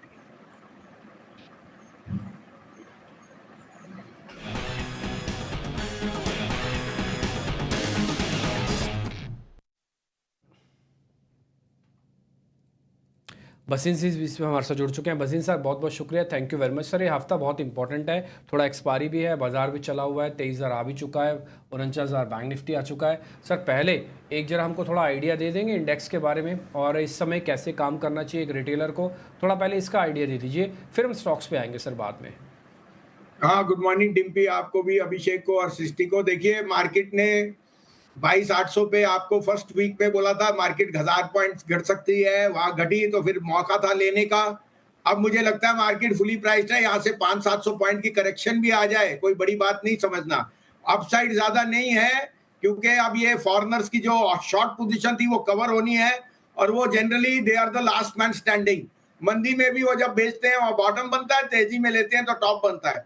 मुझे लगता है इंडेक्स पे मेरे को कोई व्यू नहीं है। यहाँ पे थोड़ा सा कैश रेज करिए, market is pricing in every good news. कहीं भी थोड़ा सा ढील आई या कोई गुड न्यूज आ भी गई तो प्रॉफिट बुकिंग जरूर आएगी। शेयर बाजार में ऐसे कुछ नहीं कि मौका नहीं मिलेगा, लेकिन यूफोरिया में बह मत जाइए, अपने स्टॉक स्पेसिफिक रहिए। इंडेक्स पे मुझे लगता है फुली प्राइस्ड है, अगर कुछ हुआ तो 500-700 पॉइंट की करेक्शन जरूर आ सकती है। ठीक है सर, डन। मोटा मोटी आपका व्यू पॉइंट समझ गया। थोड़ी बहुत प्रॉफिट बुकिंग भी करो, सारी क्या है अच्छी खबर है, थोड़े डिस्काउंट भी कर रहा है मार्केट, और थोड़ा बहुत पोजीशंस कैश में भी रखो जो इंडेक्स के ट्रेडर्स हैं। वसीम साहब स्टॉक्स पे आ जाएं तो पहले अपडेट भी दे दीजिएगा, फिर आज के नए शेयर्स भी बता दीजिएगा प्लीज। बिल्कुल, देखिए वो आपको HDFC बैंक का था वो चल गया, आपको आइडिया का था कोई पूछने वाला नहीं था, 11, 12, 13 रुपए में 16 रुपए मार गया, 22 रुपए से कम बेचने का सोचना भी नहीं। जो भी सप्लाई आएगा वो अच्छा है मार्केट के लिए, क्योंकि change of hand, delivery volumes are the only indicator. Idea turn the corner. AB group के सारे शेयर, डिम्पी जी आप याद रखिए, 2250 पे ग्रासिम और 9500-600 पे अल्ट्राटेक का था। अल्ट्राटेक न्यू हाई चले गया और वो भी ग्रासिम भी। अल्ट्राटेक, ग्रासिम, ABFRL 240, 250, 260, 292 का हाई, ये भी शुरुआत है। आज का टॉपिक अगेन मेरा है AB कैपिटल। आर्ग्यूबली NBFC में सबसे बढ़िया result, holding company of AIF, mutual fund and health insurance. पहला टारगेट 250, दूसरा टारगेट 275। दूसरा पिक अशोक लीलैंड, नंबर शानदार, 120, 30, 40, 70, 190 से आपको वाई कह रहा हूं, 210 पे भी खुल के कह रहा हूं कि 300 के टारगेट से बिना मत बेचने हैं। आज आपके इंग्लिश चैनल पे इनसे इंटरव्यू हुआ, अब वो डिफेंस और पावर में रिलेटेड बिजनेसेस में 40% CAGR देख रहे हैं। अब ये 2 साल में आए, लेकिन आपके पास ओनरशिप होनी चाहिए। I think Ashok Leyland is going to expand and give the maximum return as far as auto goes. और तीसरा फिर रीइटरेट कर रहा हूं कि HDFC बैंक में फिर निवेश कीजिए, ये 1450 से नीचे नहीं जाने वाला, और ऊपर में अगर 1620 निकल गया है तो ये हाथ नहीं आएगा। अगले 2 साल के लिए HDFC बैंक है। तीसरी मेरी सजेशन, मैं मेटल्स पे बहुत बुलिश था, मेटल्स में हमने प्रॉफिट बुकिंग शुरू कर दी है। We are going towards pharma, we are going towards FMCG and select speciality chemical stocks, but the 3 names I have given you, HDFC bank, AB capital और Ashok Leyland, these are my 3 favourite. As a disclosure ये हमारे buyers में भी है, हमारे client के portfolios में भी है। आदित्य बिरला कैपिटल, अशोक लीलैंड और HDFC बैंक फिर से, वैसे ये नए नहीं है बसीन साहब की लिस्ट में, कन्विक्शन फिर से आ रहा है। इसका मतलब कहीं ना कहीं इसमें दमखम भी है, ये आप जरूर ध्यान रखिएगा। ये 3 स्टॉक फिर से बसीन साहब आपके लिए रेकमेंड कर रहे हैं। लेकिन चलिए शुरू करेंगे अपना खास सेगमेंट। अब नतीजे वैसे अपने लास्ट लेग में हैं, बहुत ज़्यादा नतीजे नहीं बचे होंगे, लेकिन जो भी आएंगे उसका हम विश्लेषण ज़रूर करेंगे अपने खास सेगमेंट रिजल्ट एक्सपर्ट में।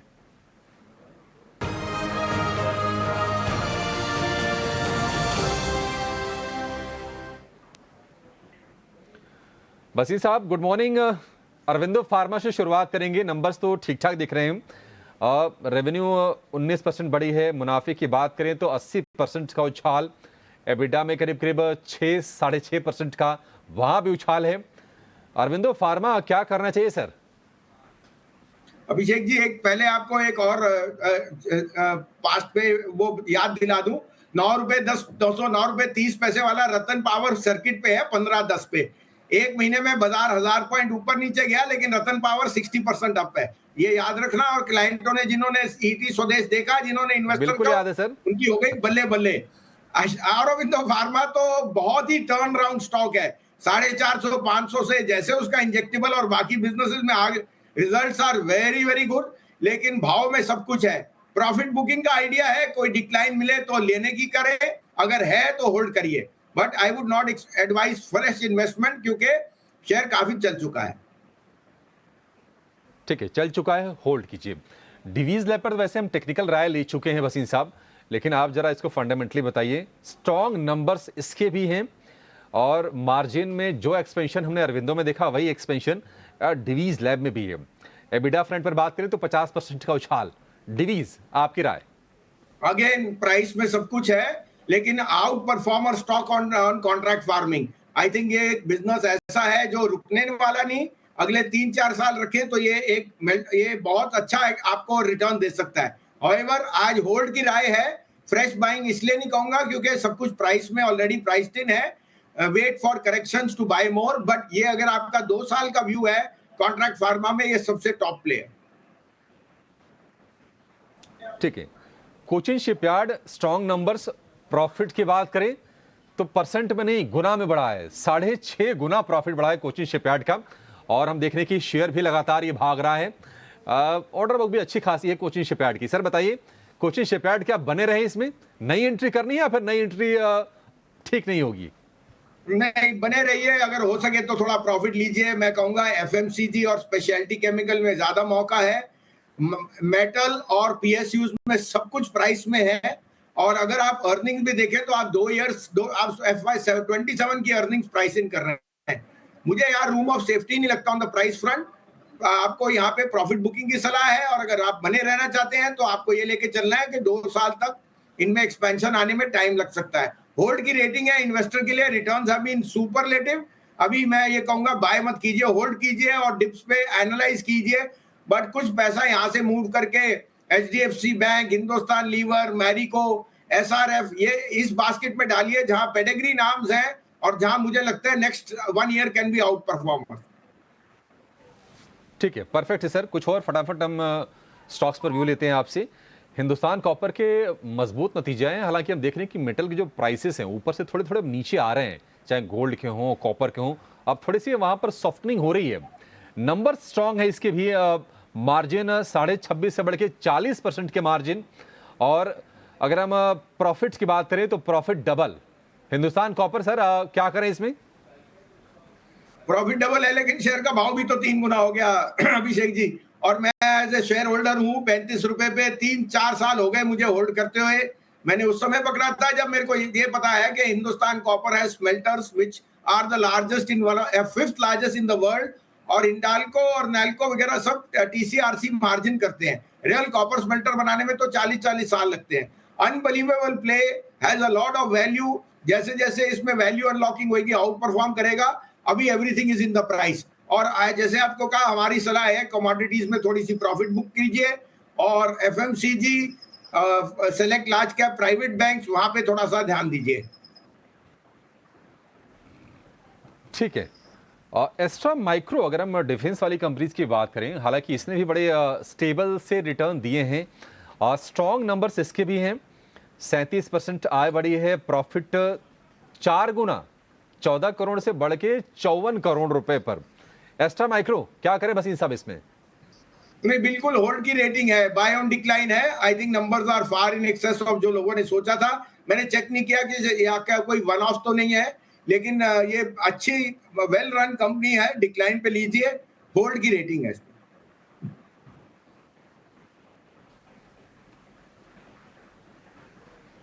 थैंक यू वेरी मच, आज आपने टाइम निकाला, अपने रिजल्ट्स पे भी हमको जवाब दिया और साथ ही अलग अपने स्टॉक्स भी बताए, इसके लिए बहुत बहुत शुक्रिया। Thank you very much. हमारे साथ और मेहमान भी हैं जिनसे हम फटाफट से कुछ एक स्टॉक्स और पता कर लेते हैं। जल्दी करते हैं उनसे ज़रा पता करते हुए। सेल, राहुल जी, सेल चलेगा कि नहीं चलेगा ज़रा बताते जाइएगा। स्टैंपिंग हम करते जा रहे हैं, सेल चलेगा कि नहीं चलेगा, रखें एक्सपायरी तक? अगर होल्ड कर रहा है कोई तो होल्ड कर सकते हैं, बट फ्रेश बाइंग इस लेवल पे नहीं सजेस्ट करेंगे। कैंडल स्ट्रक्चर फ्राइडे का उतना बेहतरीन नहीं लग रहा है। ऑल टाइम हाई क्रॉस करने के बाद फिर से बुलिश हो सकता है, जो अभी भी 3-4% दूर है। ठीक है। केमिकल्स वाले शेयर्स काफ़ी चले हैं। मितेश पंचाल, कोई केमिकल का शेयर आप बता सकते हो, स्पेशली फर्टिलाइजर वाला हिस्सा जिसमें RCF है, चंबल है, फैक्ट है, ये 3-4 शेयर हम कल परसों नोटिस कर रहे थे, बहुत बढ़िया चले हैं। आप जरा देख के बताओगे कोई अच्छा शेयर लग रहा है? RCF हमारी तरफ से है सर, आज सुबह का मॉर्निंग कॉल ही RCF है हमारा, तो RCF में डेफिनेटली एक बाय साइड ट्रेड फॉर्मेशन किया जा सकता है। स्पेशलिटी केमिकल में आज सुबह का कॉल है हमारे विनिति ऑर्गेनिक्स, तो विनिति ऑर्गेनिक्स और RCF दोनों को लॉन्ग किया जा सकता है। सर, पावर फाइनेंस कॉर्पोरेशन पे गौरांग सर, एक बार आपकी रिकमेंडेशन सेम मान लीजिए लीजिए हाइपोथेटिकल सिचुएशन क्रिएट कर देते हैं, सेम सरकार रिपीट होगी, सेम पॉलिसीज बनाई उन्होंने पावर को लेकर, तो पीएफसी और आरआईसी और कितना चल जाएंगे? देखिए वही पॉलिसी नहीं डिम्पी, पहले तो आपको भी धन्यवाद और प्रणाम और शुभ प्रभात हमारी तरफ से। तो नीतियां तो बहुत बेहतरीन तरीके से बदलाव होगी डिम्पी, ऐसा नहीं कि जो नीतियां थी वही रहेंगी, क्योंकि अगर आपको विकसित भारत बनाना है और सबका साथ सबका विकास करना है तो आपको अपनी नीतियों में निरंतर बदलाव करना पड़ेगा सकारात्मक रूप से, और वो जमीनी स्तर पर लागू करना पड़ेगा। अब ये कंपनी ऊर्जा नहीं बनाती है, ये कंपनी ऊर्जा उत्पादन क्षमताओं को वित्तीय सहायता देती है, जैसे नाम है इसका पीएफसी यानी कि पावर फाइनेंस कॉर्पोरेशन। तो और जिस प्रकार से नई सुविधाएं खड़ी होगी, सूर्य से बनने वाली सूर्य ऊर्जा, वायु से उत्पादन होने वाली वायु ऊर्जा, बहुत ही बड़ी मात्रा में ऐसी कंपनियों की सहायता लगेगी, जैसे कि पावर फाइनेंस कॉर्पोरेशन है, आईरीडा जैसी कंपनियां हैं। अब पीएफसी पर तो कवरेज नहीं, इसलिए टिप्पणी नहीं करूंगा, लेकिन हाँ आने वाले 3 से 5 साल में जो हमारा आकलन और जो हमें जानकारी मिली है, करीबन 300 से लेकर के 500 गीगावाट्स एक बहुत बड़ी क्षमता होती है, 1 गीगावाट भी एक बहुत बड़ी क्षमता होती है, तो यहाँ पर तो 300 से 500 गीगावाट। तो ये सब कंपनियों का भविष्य में काफी उज्जवल लग रहा है। हालांकि कवरेज नहीं है इसलिए विशेष रूप में टिप्पणी नहीं कर पाऊंगा, लेकिन नीतियों में बदलाव निरंतर होता जाएगा ऊर्जा उत्पादन क्षेत्र के लिए। ठीक है, ठीक। जुपिटर वैगन्स एक बार जरा चेक करवा लेते हैं। मितेश पंचाल जरा जुपिटर वैगन्स चेक करना। ये मैं सारे वो शेयर्स पूछ रहा हूँ जो आज के ब्रेकआउट्स हैं, बढ़िया चल सकते हैं आज ये जुपिटर वैगन्स। जुपिटर वैगन्स भी हमारे रडार में था, लेकिन यहाँ पे थोड़ा वॉल्यूम का कंसर्न है, इसलिए स्टॉक को ड्रॉप कर दिया गया है। लेकिन डेफिनेटली बहुत ही बढ़िया स्ट्रक्चर है। 515 के ऊपर एक ट्रेंड का एक्सटेंशन मिला है, करंट लेवल के ऊपर डेफिनेटली खरीदारी करनी चाहिए। पहला टारगेट रहेगा आपका 560, दूसरा टारगेट रहेगा आपका 580 का, और स्टॉप लॉस के हिसाब से आप अराउंड 500 का स्टॉप लॉस रख सकते हो। Jupiter wagon definitely at the current level it's a strong bye.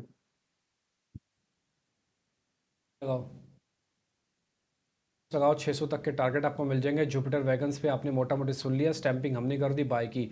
Shivangi Sharda इस बीच हमारे साथ जुड़ चुके हैं, फटाफट से उनके ट्रेडिंग कॉल्स भी ले लेते हैं। Shivangi good morning. ये हफ्ता अपने आप में काफ़ी इंपॉर्टेंट है, बहुत ही सिलेक्टिव होना होगा। आपके शेयर्स कौन से हैं? Good morning.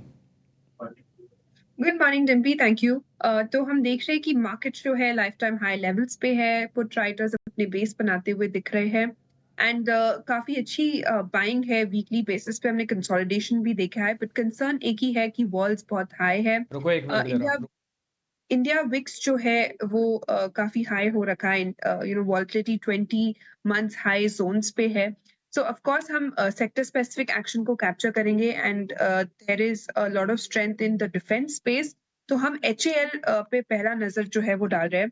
स्टॉक जो है कंसिस्टेंटली एक अपवर्ड स्लोपिंग चैनल में काम कर रहा है, एंड काफी अच्छा मोमेंटम और बस बनते हुए दिखा है। वॉल्यूम पिछले 2 हफ्तों से काफी स्पाइक हुए हैं यहाँ पे प्राइस राइज के साथ, तो अच्छा यहाँ पे मोमेंटम जो है कंटिन्यू होते हुए दिखेगा। खरीदारी की सलाह है 5350 के टारगेट्स के लिए, 5060 के एक स्टॉप के साथ। दूसरा पिक मेरा रहेगा ABFRL पे। यहाँ पे भी हमने देखा है कि अच्छा खासा एक्शन बनते हुए दिख रहा है। अच्छी बात ये है कि हायर जोन्स पे सस्टेन करते हुए दिखा है ये स्टॉक, एंड इस स्पेस में हम देख रहे हैं कि ये एक ऐसा स्टॉक है जो अपने एक हर्डल जोन को, क्लस्टर को सरपास करते हुए दिखा है। और इस हफ्ते हम रोल ओवर्स भी इसमें अच्छी खासी एक्सपेक्ट कर रहे हैं मंथली एक्सपायरी होने के खातिर। तो यहाँ पे खरीदारी की सलाह है 302 के टारगेट्स के लिए खरीदारी करें 285 के एक स्टॉक के साथ।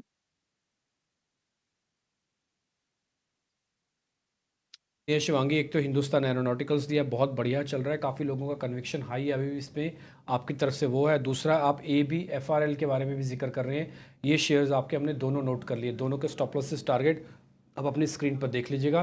शिवांगी ट्रेडिंग कॉल्स है। कुणाल परार भी इस बीच मेरे साथ जुड़ गए हैं, और थोड़ी देर में हम आपके सामने नवरत्न शेयर भी रखेंगे। कुणाल सर गुड मॉर्निंग, जरा बताइए आपके शेयर्स कौन से सर आज के? गुड मॉर्निंग डिम्पी जी। आज 2 स्टॉक है, दोनों में लॉन्ग करने की ही सलाह रहेगी। सबसे पहला जो है वो है ग्रासिम। एक अच्छी खासी मोमेंटम रिसेंट डेज में हमें ग्रासिम में देखने को मिली है। 2441 2441 के अराउंड क्लोजिंग है उसका लास्ट ट्रेडिंग सेशन का। 2400 के एसएल के साथ खरीदारी करके चलने की सलाह है। 2475 पहला टारगेट है, 2475 और जैसे ही ब्रेक होगा 2523 का दूसरा टारगेट भी हमें देखने को मिल सकता है। और दूसरा जो स्टॉक है वो भारतीय एयरटेल है। एक अच्छा खासा ब्रेकआउट भारतीय एयरटेल में हमें आने वाले दिनों में देखने को मिला है एंड अच्छी खासी मोमेंटम एक्सपेक्ट कर सकते हैं भारतीय एयरटेल में। 1388 के अराउंड का क्लोजिंग है, खरीदारी करके चलिए 1350 के एसएल के साथ। टारगेट की बात करूं तो 1417 पहला टारगेट है और वो जैसे ही ब्रेक होता है 1464 दूसरा टारगेट भी हमें भारतीय एयरटेल में आने वाले दिनों में देखने को मिल सकता है। भारतीय एयरटेल है और ग्रासिम, ये दो शेयर हैं कुणाल फरार की तरफ से। इस बीच सोम डिस्टिलरीज को लेकर खबर आ रही है कि तेलंगाना में बियर सप्लाई के लिए मंजूरी मिली है। सोम डिस्टिलरी को 141 रुपये का भाव है, तो इस पर भी आज नज़र रहेगी सोम डिस्टिलरी पर। लेकिन उसके पहले ये जान लेते हैं कि आज खबरों के दम पर एक्शन कहां पर होगा। 9 के नौरत्न लेकर हमारे सहयोगी शरद दुबे जुड़ गए हैं। शरद, बताइए कहां फोकस होगा, कौन से शेयर? जी बिल्कुल, फार्मा स्टॉक्स पे जो है बहुत इंपॉर्टेंट फोकस रहने वाले, क्योंकि उनके नतीजे बहुत स्ट्रॉन्ग आए और कुछ इंपॉर्टेंट न्यूज़ फ्लोज भी आए हैं फार्मा रिलेटेड। औरोबिंदो फार्मा के चौथे तिमाही के नतीजे स्ट्रॉन्ग आए हैं। एबिडा में ऑलमोस्ट 70% का ईयर ऑन ईयर बेसिस पे ग्रोथ आया है। हालांकि जो यूएस एफडीए ने उनकी जो तेलंगाना प्लांट है, इंपॉर्टेंट प्लांट है, 8 से लेकर 10% ईपीएस का कंट्रीब्यूशन आता है, यहाँ पे उनको जो है लगभग 9 ऑब्जर्वेशंस दे दिया है। तो इंपॉर्टेंट न्यूज़ फ्लोज आ रही हैं। डेविस लैब्स के नतीजे बहुत स्ट्रॉन्ग आए हैं। 5 क्वार्टर के बाद पहली बार एबिडा मार्जिन 30% मार्जिन के ऊपर गया। जो ट्रैक्शन अच्छी इंप्रूवमेंट देखने मिली है वो आपको जो है कस्टम सिंथेसिस बिजनेस में देखने मिली है। मार्जिन में इंप्रूवमेंट इसलिए हुआ है क्योंकि प्रोडक्ट मिक्स में जो है इंप्रूवमेंट आया है। एस्ट्रा माइक्रोवेव के नतीजे की बात करें तो स्मॉल कैप डिफेंस कंपनी है, यहाँ पे नतीजे शानदार देखने मिले हैं। स्पेशली जो मार्जिन्स बढ़ी है वो इसलिए बढ़ी है क्योंकि उनकी जो हाई मार्जिन स्पेस बिजनेस है वहाँ से ऑर्डर ज़्यादा देखने मिल रहे हैं। चौथा स्टॉक रहेगा अदानी पोर्ट्स। ये जो है कंपनी विप्रो को रिप्लेस करेगी सेंसेक्स में और ये जून 24 से लागू होने वाला है। नोवामा की इंपॉर्टेंट रिपोर्ट आई है जहां पे वो एक्सपेक्ट कर रहे हैं कि लगभग $250 मिलियन का इनफ्लो जो है अदानी पोर्ट्स में आ सकता है। वोडाफोन आइडिया भी फोकस में रहेगा। इनका ऑलरेडी जो 18,000 करोड़ का एफपीओ का लॉक इन ऑलरेडी मई 23 से खुल चुका है। स्टॉक में भी तेज़ी आई है। यहाँ पे लास्ट ट्रेडिंग सेशन में जो है आप कह सकते हैं hedge fund Hudson river trading ने भी 0.8% स्टेक यानी कि 5 करोड़ शेयर्स की एक्विजिशन की है ओपन मार्केट में। आयरेडा भी फोकस में रहेगा। 2030 के लिए कंपनी कैसे नवरत्न से लेके महारत्न कंपनी बन सकती है उसको लेकर उन्होंने अपनी रोड मैप जारी की है। 2 अहम बात सामने आता है। सबसे पहला है जो एनुअल डिस्बर्समेंट है वो एक्सपेक्टेड है कि ऑलमोस्ट 3.6 टाइम्स बढ़ जाएगा करंट लेवल से, और जो लोन बुक है वो एक्सपेक्टेड है कि वो 4 गुना बढ़ेगा अगले 7 साल में। अगर हम बात करते हैं साइक्लोन जो आई है, प्रेमल साइक्लोन जिन्होंने लैंडफॉल किया है बंगाल के कोस्ट में, उसके कारण जो बंगाल रिलेटेड कंपनीज़ हैं जहाँ पे एक्सपोजर ज़्यादा ईस्टर्न इंडिया में, specially Bandhan bank, Century Ply या जूट स्टॉक्स, तो वो भी फोकस में रहेंगे। हमारा 8वां stock big bold brokerage segment होता है, उसमें फोकस में रहेगा जीएमआर एयरपोर्ट्स। जेफरीज की रिपोर्ट आई है, यहाँ पे इनिशिएट बाई किया है, जो लक्ष्य रखा है 100 रुपये प्रति शेयर का रखा है। और इम्पॉर्टेंटली उनका कहना है कि जो एबिटा सीएजीआर का ग्रोथ का एक्सपेक्टेशन वो 32% का एक्सपेक्टेशन है अगले 3 साल में। और ये सिर्फ एयरपोर्ट का थीम नहीं है, अब ये धीरे धीरे यूटिलिटी से रिटेल कंजम्पशन प्ले में जा रहा है। ये बहुत इंपॉर्टेंट स्टेटमेंट है। तो ये 8 स्टॉक्स तो हमने बात कर ली, लेकिन जो हमारा आखिरी स्टॉक है हमारा खबर वो है ऑर्किड फार्मा। यहाँ पे खबर आ रही है कि एंटीबायोटिक ड्रग की एक लॉन्च जो है आ सकती है अगले 1 महीने में।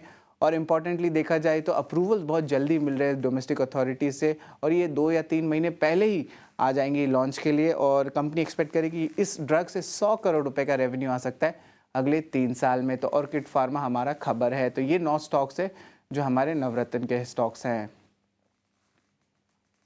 ठीक है, ये तमाम स्टॉक्स आज फोकस में रहेंगे। और शरद ने जिक्र किया रिमल साइक्लोन का, जो कि पश्चिम बंगाल को जिसने हिट किया है। 130 किलोमीटर की रफ्तार से वहाँ पर हवाएं चली हैं, कई जगह पेड़ उखड़े हैं, बिजली के खंभे भी नष्ट हुए हैं। और इसके चलते कोलकाता का जो एयरपोर्ट है फिलहाल बंद है।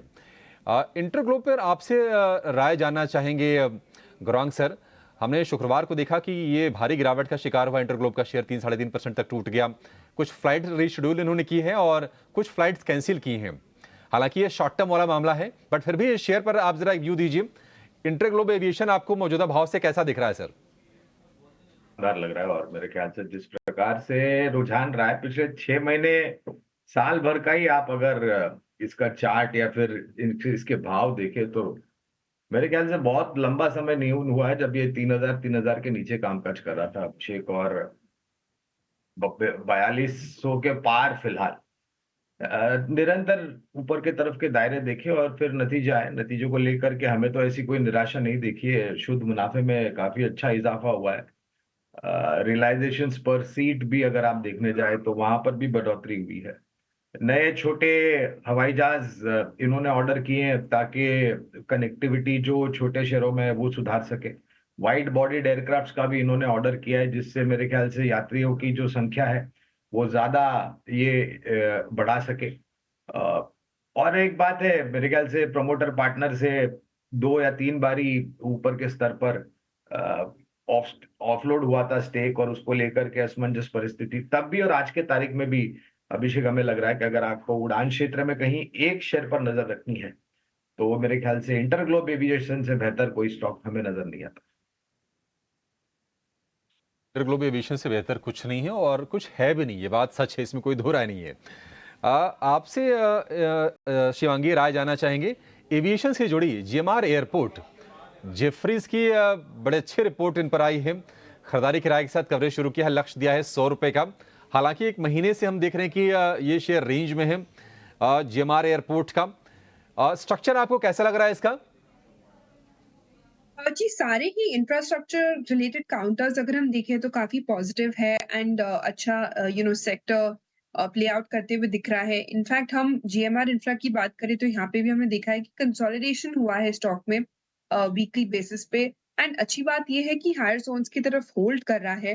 तो बिल्कुल यहाँ पे हम 90 इमीडिएटली और फिर 95 तक के लेवल्स हमें इसमें बनते हुए दिखेंगे। Apart from this shipping counters जो है वो फोकस में है अभी एंड वो मोमेंटम में है। चाहे आप जीआरएससी की बात करो या कोचिन शिपयार्ड की बात करो, यहाँ पे काफी एक अच्छा स्ट्रॉन्ग फॉलो अप बाइंग है जो कि एक नजर में डालने लायक है।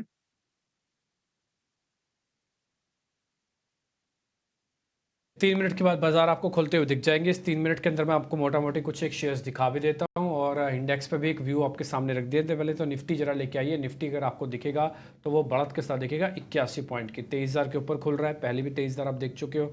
तो 23,000 से लेकर 23,200 वाली रेंज टिपिकली हाथ बदला रेंज होगी। यहाँ पर आके पुल बैक आपका कंप्लीट हो जाएगा, वॉलेटिलिटी अपने चरम पर होगी और उसके बाद फिर देखिएगा आपको और क्या मिलता है। फिलहाल जिनके पास पुरानी पोजीशंस है ट्रेल करते जाएं 23,200 तक के लिए। जो नई पोजीशंस है उनको डिप मिले तो ठीक है, नहीं डिप मिले तो फिर थोड़ा देख के लीजिएगा। आज वैसे भी एक गैप आपकी अपॉर्चुनिटी को और लॉस्ट कर रहा है, जो जिनके पास है ही नहीं उनके लिए बता रहा हूँ। ठीक, तो 23,200 मोटा मोटी आज का टारगेट और 22,800 आपका एक स्टॉप लॉस बन गया। बैंक निफ्टी स्क्रीन पर जरा दिखा दीजिए, वो भी आपको पता लग जाएगा उससे भी। बैंक निफ्टी आज जो खुल रहा है वो करीब 135 पॉइंट ऊपर खुल रहा है, 49,000 के ऊपर है। 49,200 300 पे रेजिस्टेंस है, यहाँ पे आके रुक सकता है। और जिनके पास पुरानी पोजीशंस है वो ट्रेल कर लें, चाहे तो 49,300 तक अपना प्रॉफिट भी बुक कर सकते हैं। लेकिन जिनके पास नहीं है पोजीशन उनको वेट करना पड़ेगा, थोड़ा डिप मिल जाए तो ठीक है। आज 135 पॉइंट जो ऊपर खोल रहा है ये एक और अपॉर्चुनिटी लॉस्ट आपके लिए हो रही है। आगे बढ़ते हैं, ऑप्शंस के अंदर थोड़ा सावधानी के ट्रेड कीजिएगा। अभी विक्स के नंबर आए नहीं तो इसलिए विक्स में आपको दिखा नहीं रहा। बढ़ने वाले शेयर्स में डिविस लैब के नंबर्स आने के बाद बढ़िया गैप के साथ खुल रहा है वो शेयर, स्क्रीन पर दिखा सकते हैं। 4%। अदानी पोर्ट्स आपको खबर पता है, सेंसेक्स में adjustment. Hindalco 1.5%। Tata steel, NTPC भी कुछ कुछ बढ़कर खुल रहे हैं, ये 1% की बढ़त के साथ खुल रहे हैं। डिविस लैब एक बार जरा शिवांगी आपकी जल्दी से रिकमेंडेशन, ये 4% खुलने के बाद वापस से ट्रेड लेना चाहिए? डिविस लैब में है इतनी पावर? जी, फार्मा की बात करें तो ये हाई बीटा काउंटर्स रहते हैं एंड इसमें जो है प्रॉफिट बुकिंग बड़ी ही तेजी से भी देखने को मिलती है। तो यहाँ पे मेरी राय रहेगी कि हम थोड़ा वेट एंड वॉच करें। काफी गैप अप ओपनिंग होते हुए दिख रहा है तो थोड़ा स्टेबलाइज होने दे इस सेक्टर को, इस काउंटर को, तब जाके हम कोई एक स्टांस ले। Of course stop losses strictly mind में रखे फार्मा स्टॉक्स के लिए। ठीक है, ये शेयर साल का हाई भी टेस्ट करेगा जैसे आज 4% ऊपर खुल रहा है। इसके अलावा टाटा स्टील भी आज 1.5% गैप के साथ खुलेगा, ना केवल गैप देगा बल्कि साल का हाई भी आज वापस से टेस्ट करेगा। एनटीपीसी हिंडाल्को ऑलरेडी मैं आपको बता चुका हूँ। जो शेयर कमज़ोर खुलेंगे जरा स्क्रीन पर वो भी दिखा देता हूँ जल्दी। अदानी एंटरप्राइजेस आज थोड़ा नेगेटिव खुलेगा, आइशर खुलेगा, विप्रो नेगेटिव खुलेगा। ये शेयर्स हैं जो हल्के हल्के से नेगेटिव खुलेंगे। रेशो देख के ऐसा लग रहा है, स्ट्रक्चर देख के ऐसा लग रहा है कि बाजार में बढ़ने वाले शेयरों की संख्या ज़्यादा होगी और ये ज़्यादा इन द सेंस मतलब 50 में से करीब 35 से 38 शेयर आज आपको बढ़कर ही खुलने जा रहे हैं। आ जाते हैं जरा निफ्टी के 500 या फिर 100 वाले शेयर्स की कैटेगरी में, जिसको हम टिपिकली नेक्स्ट 50 कहते हैं। वहाँ पर आप देखेंगे तो आपको टोरेंट फार्मा 6% ऊपर दिखेगा। साथ ही अदानी की एक और कंपनी अदानी एनर्जी सॉल्यूशंस, वो भी करीब 1% ऊपर दिखेगी। डी मार्ट लाल निशान में, आयशर मोटर लाल निशान में, बजाज होल्डिंग्स लाल निशान में। आज BEL मदरसन सुमी भी हल्के हल्के हरे निशान में खुल के साल का हाई टेस्ट करने जा रहे हैं। तो 14 सेकंड बाद मार्केट खुलेगा। एडवांस डिक्लाइन रेशियो आप थोड़ा चेक कर लीजिएगा। मेरे हिसाब से कम 1200 शेयर आपको बढ़कर आने ही चाहिए, 1200 से 1300 शेयर्स। देखते हैं क्या आपको नंबर्स मिलते हैं और उसके बाद फिर आप ट्रेड कीजिएगा। लेवल्स ऑलरेडी हम आपके साथ शेयर कर चुके हैं, निफ्टी और बैंक निफ्टी के, और अलग अलग स्टॉक्स हम आप चेक कीजिएगा मार्केट के अंदर। बाजार खुला और इस बीच अगर आप ओपनिंग का नंबर्स देखेंगे तो आपकी स्क्रीन पर आ रहा होगा, और सेंसेक्स, निफ्टी, बैंक निफ्टी सभी कुछ हरे निशान में खुले, और करीब 1300 का नंबर एग्जैक्टली वही नंबर है जो प्रेडिक्ट कर रहे थे कि 1300 एडवांसेस आपको स्क्रीन पर दिखेंगे। 70 पॉइंट ऊपर है, 23000 के ऊपर निफ्टी, 49,000 के ऊपर बैंक निफ्टी। दोनों ने अपने जो रेजिस्टेंस एरियाज हैं उसके अंदर एंटर कर चुके हैं, जहां पर आके इसको थोड़ा बहुत हर्डल मिलेगा। अदरवाइज वैसी कोई दिक्कत नहीं है। आपके पास ट्रेलिंग स्टॉप लॉस है तो कोई प्रॉब्लम नहीं है। नए वालों के लिए थोड़ी सी प्रॉब्लम है क्योंकि उनकी अपॉर्चुनिटी लॉस्ट गैप अप से हो गया है। आ जाते हैं फटाफट से शेयर्स पे। आपको स्क्रीन पे दिख रहा होगा एडवांस डिक्लाइन भी। एक चीज़ मैं आपको और बता देता हूँ, इंडिया विक्स आज को थोड़ा स्टार्टिंग में भी हम देख लेते हैं, अभी कुछ खास नहीं बढ़ा, करीब 1.5% है और एक करीब 22 के लेवल पर आ चुका है। ध्यान दीजिएगा, हमारा अपनी कैलकुलेशन ये कहती है कि 25 का विक्स, और हो सकता है अगर सब कुछ ठीक रहा तो 25-26 तक ही जाएगा। अगर थोड़ा भी गड़बड़ हो गई तो ये 40 तक भी जा सकता है विक्स, है ना। तो बी अवेयर, थोड़ा सावधान रहिएगा। वॉलेटिलिटी थोड़े अपने चरम पे, आप 3.5% विक्स आपको बढ़ता हुआ दिख रहा है। जैसे जैसे विक्स बढ़ेगा बाजार में ऊपर जाने के थोड़े चांसेस कम होते जाएंगे। वो आप अपने निफ्टी पे भी चेक कर रहे होंगे क्योंकि ऑलरेडी हम रेजिस्टेंस एरिया के अंदर खुले हैं। आगे आ जाते हैं गेनर्स पे। टॉप गेनर्स स्क्रीन पे जरा जल्दी जल्दी दिखाते जाइए, फिर हीट मैप भी लेंगे। पहले जरा आप स्क्रीन पर दिखाइए बढ़ने वाले शेयर में डीवी स्लैब को, हिंडाल्को दिखाइए, टाटा स्टील दिखाइए, JSW स्टील दिखाइए, सेल दिखाइए। स्टील के कुछ एक कंपनीज फटाफट से दिखाते यही सारे, और वो आपको दिखते जाएंगे। भारतीय एयरटेल भी आपको इस समय थोड़ा स्टार्टिंग में ऊपर दिखेगा। 5 बड़े शेयर्स भी स्क्रीन पर दिखा दीजिएगा। Reliance industries, HDFC bank, TCS, Infosys और HUL, ये 500 शेयर जरा स्क्रीन पर दिखाइए, आपको थोड़ा और आइडिया लगेगा। ध्यान दीजिएगा एडवांस डिक्लाइन वाली रेशो पर भी, वो भी 1:3 की रेशो में चल रही है। रिलायंस फ्लैट, HDFC करीब 7 रुपये पर, कोई बहुत ज़्यादा ऊपर नहीं है। TCS, इन्फोसिस और HUL भी दिखा दीजिए, ये 0.5% TCS ऊपर है, तो आज अच्छा है, थोड़ा IT पार्टिसिपेशन करेगा। इन्फोसिस भी आपको हर निशान में दिख रहा है। एक बार जरा HUL और दिखा दीजिए, हिंदुस्तान यूनिलीवर, यस, ये भी करीब 6 पॉइंट ऊपर है। यानी कि मेरे 5 के 5 शेयर अमूमन किसी में कोई खास बड़ी प्रॉब्लम नहीं दिख रही है मेरे को, तो ये थोड़ा सा बेस बनाने की हमारी हेल्प करेंगे। स्मॉल कैप और इंडेक्स और मिड कैप का इंडेक्स भी आज आपको हरे निशान में दिखेगा। निफ्टी ने जैसे 23,000 के लेवल को ऊपर किया तो नए रिकॉर्ड बन गए, सेंसेक्स के नए रिकॉर्ड बन गए। नीचे हमने टिकर पे वो डाल दिया है, आप उसको भी नोटिस कर लीजिएगा। लेकिन मेरा फिर से मानना है नया रिकॉर्ड तो बना, लेकिन ये सारा का सारा रिकॉर्ड रेजिस्टेंस लेवल पे आके बन रहे हैं। तो पार हो जाए, हम तो चाहते हैं पार हो जाए, बट फिर भी थोड़ा देख के काम कीजिएगा। अगर आपके पास पोजीशंस हैं तो अच्छे से चेक करके ही सब लीजिएगा। अडानी ग्रुप के शेयर्स में मैंने अभी सभी चेक कर लिए। एक अडानी एंटरप्राइजेस को छोड़ के सभी शेयर हरे निशान में है। अडानी एंटरप्राइज इकलौता ऐसा शेयर है जो अभी 1.5% की गिरावट पे है, नहीं तो ज़्यादातर शेयर्स आपको इस समय तेज़ दिखेंगे।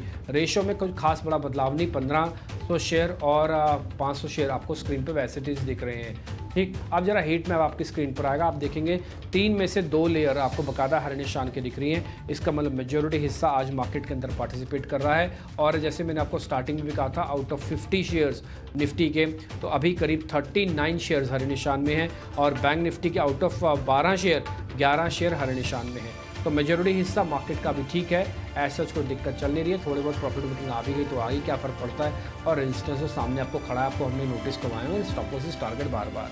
ठीक जी, अब जरा छोटे मझोले शेयर्स आपके सामने आ जाएंगे जल्दी से, और हम फटाफट से पूछेंगे आज का एडवांस डिक्लाइन, और माफ़ कीजिए ओपनिंग वाले सौदे, उसको हम लेट नहीं करेंगे ताकि अपॉर्चुनिटी लॉस ना हो आपसे। अभिषेक। बिल्कुल, तो ऊंचाई पर शुरुआत हुई है बाजार की, रिकॉर्ड ऊंचाई पर 23,000 के ऊपर जाकर फिर से निफ्टी अब टिक रहा है। 53 अंकों के आसपास की तेजी है और निफ्टी बैंक है 160 अंक ऊपर। लेकिन अगर हम मिड कैप्स की बात कर लें तो निश्चित तौर पर आज आप देखिए फार्मा स्टॉक्स में बड़ी अच्छी तेजी है। टोरेंट फार्मा 4% ऊपर है, ग्लेनमार्क आपको करीब करीब 3% ऊपर दिखेगा। इसके अलावा अशोक लेलैंड आज हमारे एक्सपर्ट्स के रडार पर भी थी, बशीर साहब ने इसको सुझाया था 2% ऊपर वहां पर है। पीएफसी आरईसी में भी हमें तेजी बनती हुई दिख रही है, ये शेयर भी पूरे मजबूती के साथ बाजार में आपको चलते हुए दिखेंगे। आरईसी पीएफसी में हमने देखा था कि शुक्रवार को भी ठीक ठाक तेजी थी और आज वो मोमेंटम बनाए रखने में कामयाब है। इसके अलावा कुछ छोटे जो शेयर हैं जहां पर हमने बड़ी तेजी देखी थी, जैसे कि जॉनसन कंट्रोल आज फिर से चल रहा है, 9% ऊपर ये शेयर कारोबार कर रहा है। एस्ट्रा माइक्रो को लेकर खबर है, एस्ट्रा माइक्रो करीब 8% ऊपर ये कारोबार कर रहा है। कोचिन शिपयार्ड, इसके नंबर्स अच्छे आए हैं, 7% ऊपर इसने शुरुआत की है। इसके अलावा आइनॉक्स विंड 7% ऊपर है। राणे मद्रास यहां पर भी तेजी हो, और डिफेंस में कुछ और काउंटर अगर बात कर लें तो मजगांव डॉक में भी तेजी है। रिन्यूएबल स्पेस में अगर आप देखेंगे तो आइनॉक्स विंड के साथ साथ वारी रिन्यूएबल्स में भी आज हम तेजी देख रहे हैं। और भसीन साहब का जो शेयर है रतन इंडिया पावर, 10 रुपए के भाव से उन्होंने सुझाया था और अब ये शेयर ट्रेड कर रहा है करीब करीब 16 रुपए के आसपास। रतन इंडिया पावर अच्छी तेजी वहां पर है। आयानब्रे इंफ्रा का शेयर में भी करीब करीब 5% के आसपास की तेजी हम देखने को मिल रही है। तो रेलवे वाले शेयर, डिफेंस वाले शेयर, रिन्यूएबल एनर्जी और पावर वाले शेयर और फार्मा वाले शेयर, ये आज बढ़िया रफ्तार आज के सत्र में दिखाते हुए आपको मिल रहे हैं। चलिए अब सीधे ये समझ लेते हैं कि आज आपको शुरुआती सत्र में ट्रेड क्या करना है, रिकॉर्ड ऊंचाई पर बाजार में मौके कहां पर मिल रहे हैं। शुरुआत करेंगे ओपनिंग ट्रेड की।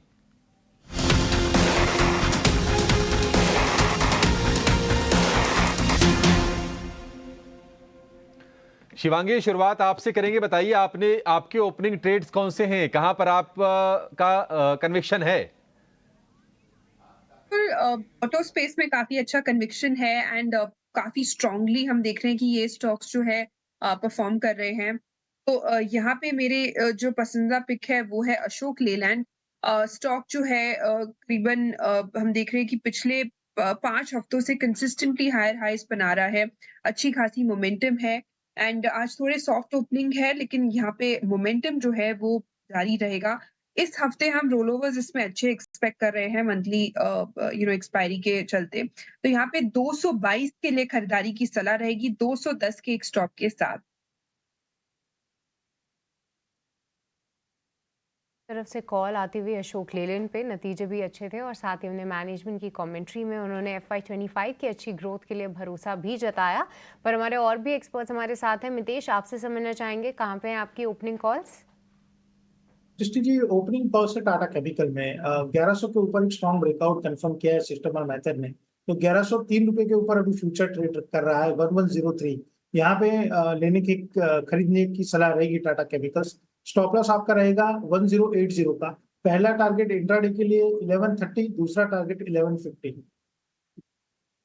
1130 और 1150 ये लेवल्स आप ध्यान रखें टाटा केमिकल पे। टाटा केमिकल हमने फ्राइडे को भी डिस्कस किया था क्योंकि काफ़ी स्ट्रॉन्ग कैंडल्स थी उसके स्टार्टिंग सेशन में, उसके बाद थोड़ा सा फिजल आउट ज़रूर होते हुए नजर आया ड्यूरिंग द डे, बट आज फिर से मोमेंटम पकड़ता हुआ अभी आप देखिए बात करते ही करते 2% की तेज़ी जो है टाटा केमिकल्स दिखा रहा है।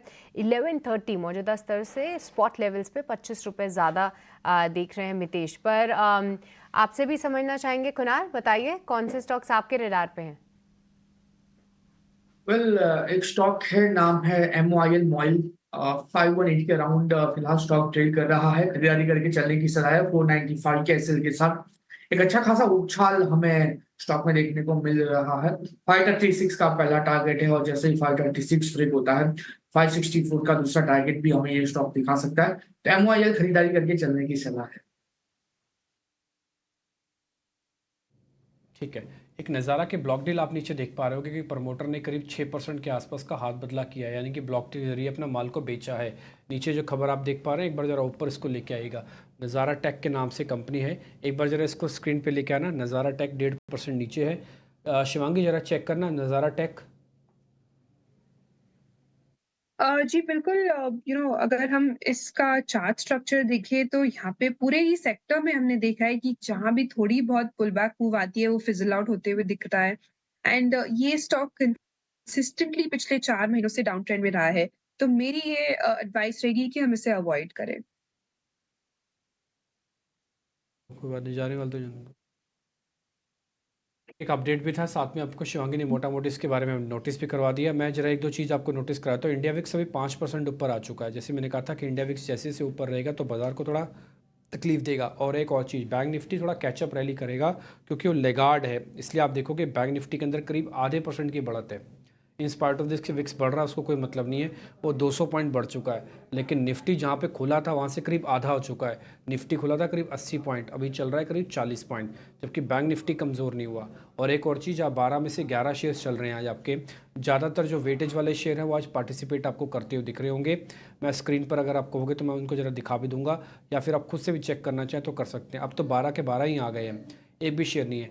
HDFC करीब 90 पॉइंट दे रहा है, ICICI कोटक के करीब 60 से 70 पॉइंट आपको यहीं से भी मिल रहे हैं। तो बड़े शेयर पार्टिसिपेट आज आपको बैंक निफ्टी के अंदर करते हुए दिख रहे हैं। कोई बैंक निफ्टी की कॉल है क्या मितेश जी, आप दे पाओगे या किसी और गेस्ट से पूछे पता करें? कुणाल पर आप एक काम करोगे, आप बता दो। चलो कुणाल जी आप बताओ, कोई बैंक निफ्टी की कोई कॉल है तो? वेल निफ्टी जिस हिसाब से बैंक निफ्टी अभी ट्रेड कर रही है, लाइकली चांसेस है हमें आने वाले दिनों में और भी अच्छी खासी मोमेंटम देखने को मिल सकती है। मेरे हिसाब से फिलहाल हमें 49,300 के कॉल पे फोकस करना चाहिए और मुझे लग रहा है कि अच्छी खासी मोमेंटम इसमें यहाँ पे देखने को मिल सकती है। खरीदारी करके चलिए। अभी 269 के अराउंड बैंक निफ्टी 49,300 का कॉल चल रहा है, 264 265 खरीदारी करिए प्रेजेंट लेवल से ही। अगर मैं एसएल की बात करता हूँ तो एसएल जो डाउन साइड पे आएगा है वो है 170 का, 170 का एसएल रहेगा। टारगेट की बात करते हैं डिम्पी जी, तो पहला जो टारगेट है वो 340 का है और जैसे ही 340 ब्रेक होता है ऊपर में हमें तकरीबन 455 के भी लेवल बैंक निफ्टी के कॉल में देखने को मिल सकते हैं। तो 49,300 का कॉल खरीदे विद एसएल ऑफ 170। पहला टारगेट जो है 340 है, दूसरा टारगेट जो है 455 है। ठीक है, 49,300 की कॉल खरीदनी है 170 के एक का स्टॉप लॉस के साथ। वो कॉल का रेट अगर स्क्रीन पे दिखा पाएंगे तो अच्छी बात है, नहीं तो आप मोटा मोटी समझ गए होंगे स्ट्राइक कौन सी है। 49,300 स्टॉप लॉस 170 का, प्रॉफिट कंफर्ट का भी कर सकते हो आप। आगे बढ़ें, जरा लॉन्ग की पोजीशंस में चेक कर लेता हूँ। गुरांग सर को जाना भी है, एक शेयर मैं उनसे जरा पता करता हूँ। गुरांग सर, एक ग्लेनमार्क, डिविस लैब, डॉक्टर रेड्डीज़, इन सब में कुछ ना कुछ खबर है। टोरेंट फार्मा ये भी बढ़िया है, इनका रोल ओवर थोड़ा कम है वैसे, मैंने सुबह चेक किया था, लेकिन वैसे फार्मास्यूटिकल्स की कंपनीज ठीक है, ज़्यादातर ने नंबर भी अच्छे पोस्ट किए हुए हैं। डिविस ने आज अच्छे नंबर पोस्ट किए हैं। सर आपका टेक क्या है और एक फेवरेट कंपनी अपनी बता दीजिएगा।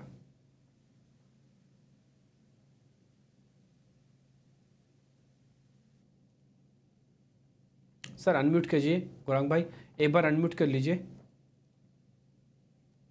क्षमा चाहता हूँ डिम्पी जी, काफी कुछ कंपनियों का जिक्र और नाम आपने कर ही लिया है, लेकिन हमें लग रहा है कि मझौली फार्मा क्षेत्र की कंपनी के एक समूह की दो कंपनियां हैं जिसकी चर्चा होती नहीं है, कभी कभार होती है। वो है जाइडस वेलनेस और जाइडस लाइफ।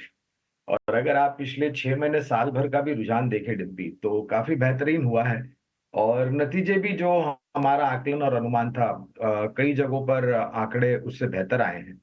तो बाकी अन्य जैसे आपने बात की है नैटको फार्मा की और ऑरोबिंदो फार्मा की, उसके साथ साथ जाइडस लाइफ और जाइडस वेलनेस, इन दोनों कंपनियों पर भी नजर रखनी चाहिए, नजरअंदाज नहीं करना चाहिए। और बुनियादी तर्क के आधार पर दोनों पर ही खरीदारी की राय है। और आपने जो नाम लिया है, नैटको फार्मा हुआ, अरबिंदो हुआ, स्ट्राइड्स हुआ, इन सब कंपनियों पर लंबी अवधि के लिए खरीदारी की राय है। ठीक है सर, बहुत शुक्रिया sir, thank you very much. आज आपने समय निकाला हमारे लिए और अच्छे से बातचीत हुई, इसके लिए बहुत बहुत शुक्रिया। बात के बाद हम देख रहे हैं कि फिर से रेंज में हो और निफ्टी बैंक निफ्टी के मुकाबले अगर देखेंगे तो प्रदर्शन इसका आज फिर से बेहतर है। 200 अंकों की तेजी हमने शुक्रवार को भी देखी थी, आज फिर से 200 अंकों पर, तो कहीं ना कहीं एक कैचअप की कोशिश हो रही है। 49,196 का स्तर आपको अभी अपने स्क्रीन पर दिखेगा। और आज अगर आप देखेंगे तो फार्मा स्टॉक्स पूरे मूड में हैं और इसके अलावा मेटल्स में भी हम ठीक ठाक आज मजबूती देख रहे हैं। टाटा स्टील, JSW स्टील या फिर हिंडाल्को में ठीक ठाक तेजी हो रही है। आज IT में चूंकि विप्रो सेंसेक्स से बाहर जाएगा, उसका असर हमें देखने को मिल रहा है, करीब 1.25% नीचे ये कारोबार कर रहा है। और कुछ और स्टॉक्स को अगर देखेंगे तो आप उसमें REC PFC में भी आज अच्छी मजबूती बनी हुई है।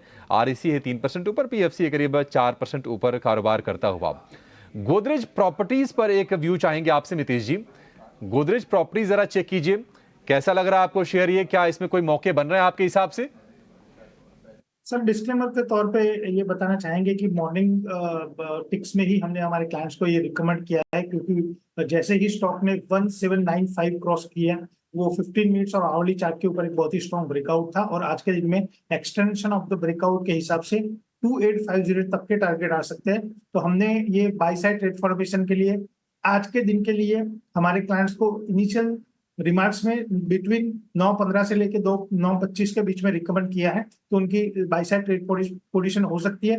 Definitely a strong bye Abhishek ji, और करंट जो मोमेंटम है वो स्टॉक को 2850 तक ले जाएगा, तो करंट लेवल के ऊपर आप डेफिनेटली खरीद सकते हो। ठीक है, गोदरेज प्रॉपर्टीज़ यहाँ पे एक अच्छा मोमेंटम जो है ऑलरेडी दिखा चुका है, और मितेश ने एक डिस्क्लेमर भी दिया है इससे रिलेटेड, उस पर आप ध्यान रखिए। पर इस बीच एक और काउंटर शिवांगी, एबी कैपिटल, एक बार इसे चेक कर पाएंगे आप, क्योंकि कई समय से जो काउंटर जो है बैन में बना हुआ था, पर आज जो है शुरुआती टिक्स काफ़ी पॉजिटिव आ रही हैं इस पर।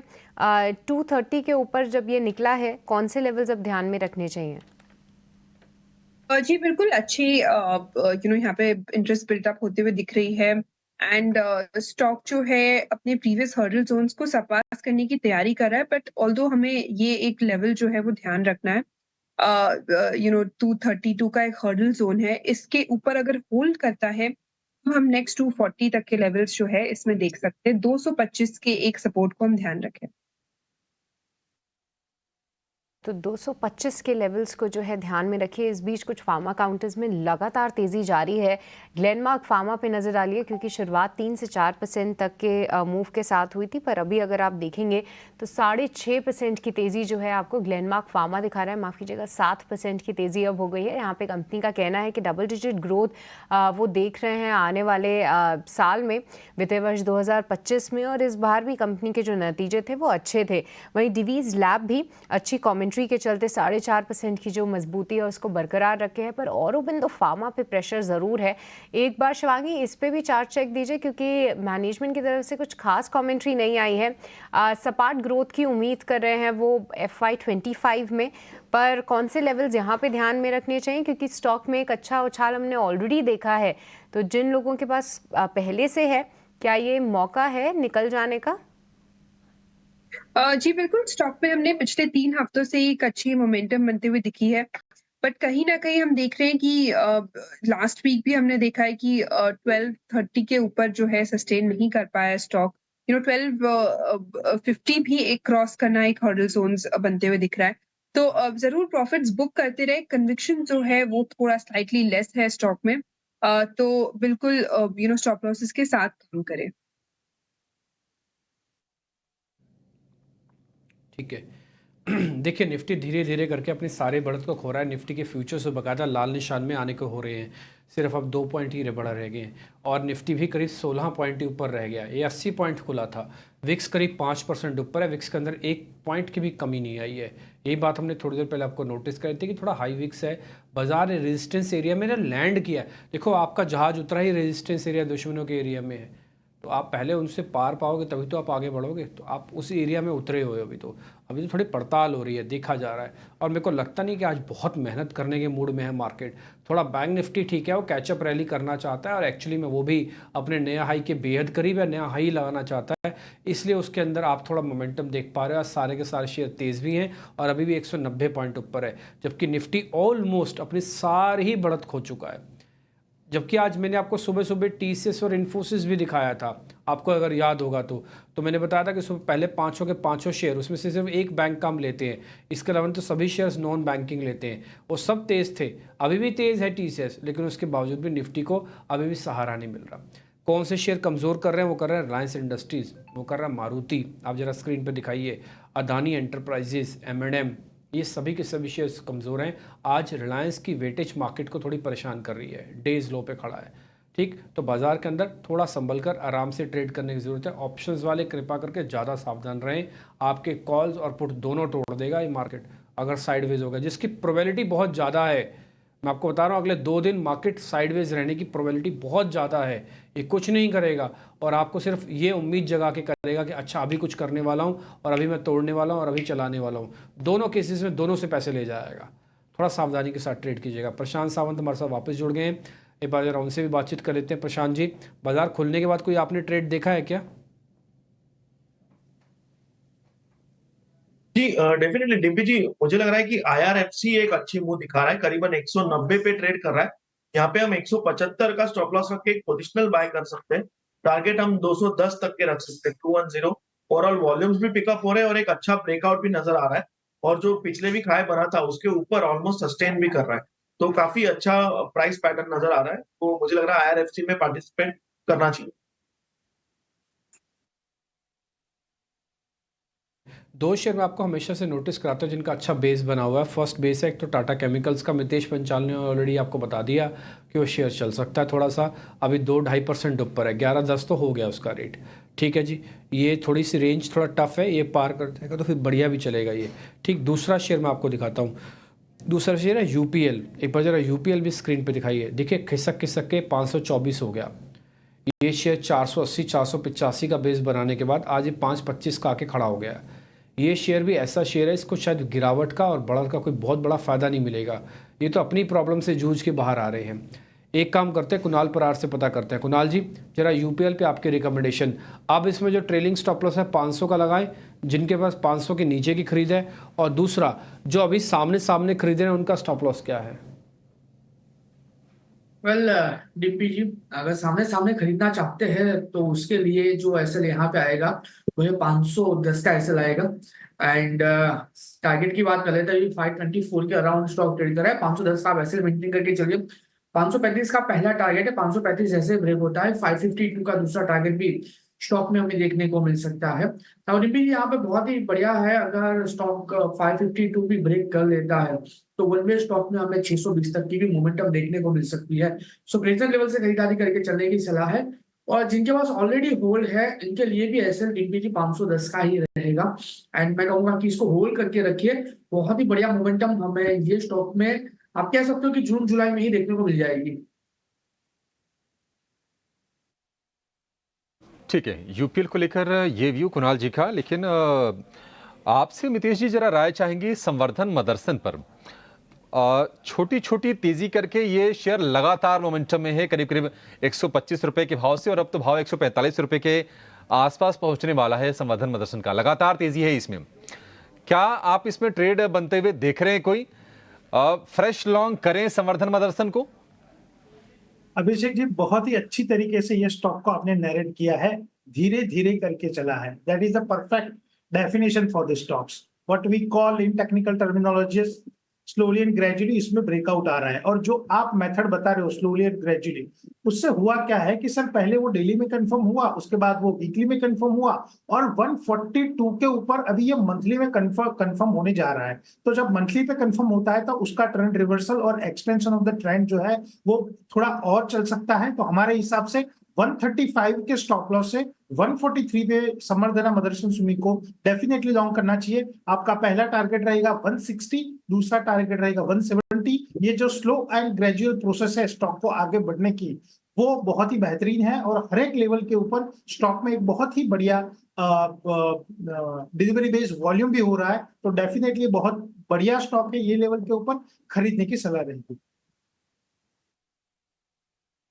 ठीक है, संवर्धन मदरसन को भी खरीदने की सलाह है।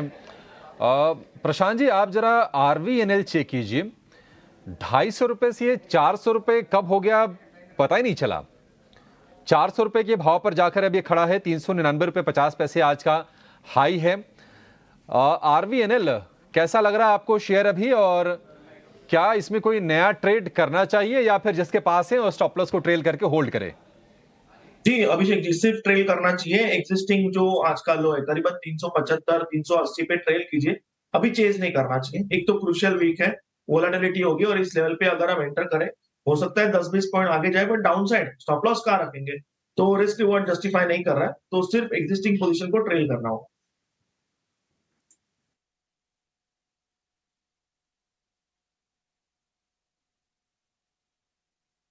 चलिए, RVNL को लेकर ये व्यू होल्ड की राय है। आज से हमने की है एक खास सीरीज की शुरुआत, और ये स्पेशली चुनाव नतीजों को ध्यान में रख के किया गया है। ऑप्शन का ट्रेड तो वैसे हम ऑप्शंस का चैंपियन आपको बताते हैं, लेकिन इसकी वैरायटी होगी चुनाव के नतीजों तक, यानी कि 4 जून तक। तो चलिए शुरुआत करते हैं। ऑप्शन का एक बेहतरीन सौदा। हमारे साथ रोज एक्सपर्ट जुड़ेंगे, रोज सुबह 9:40 पर और दोपहर 2:40 पर इलेक्शन का ऑप्शन के लिए।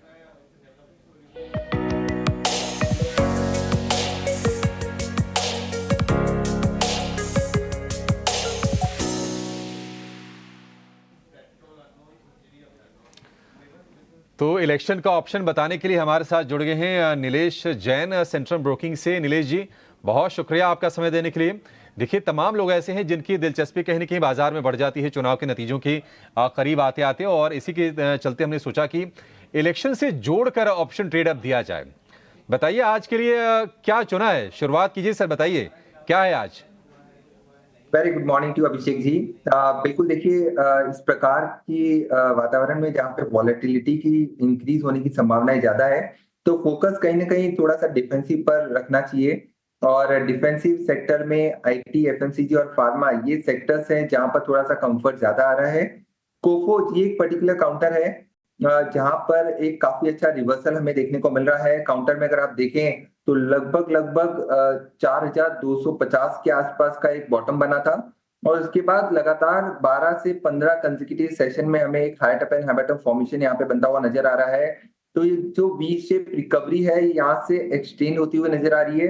करंटली अगर कोफोज की बात करें, अंडरलाइन 5220 के आसपास है। यहाँ से 5400 से लेके 5600 तक की अपसाइड हमें अंडरलाइन में एक्सपेक्ट करके चल रहे हैं।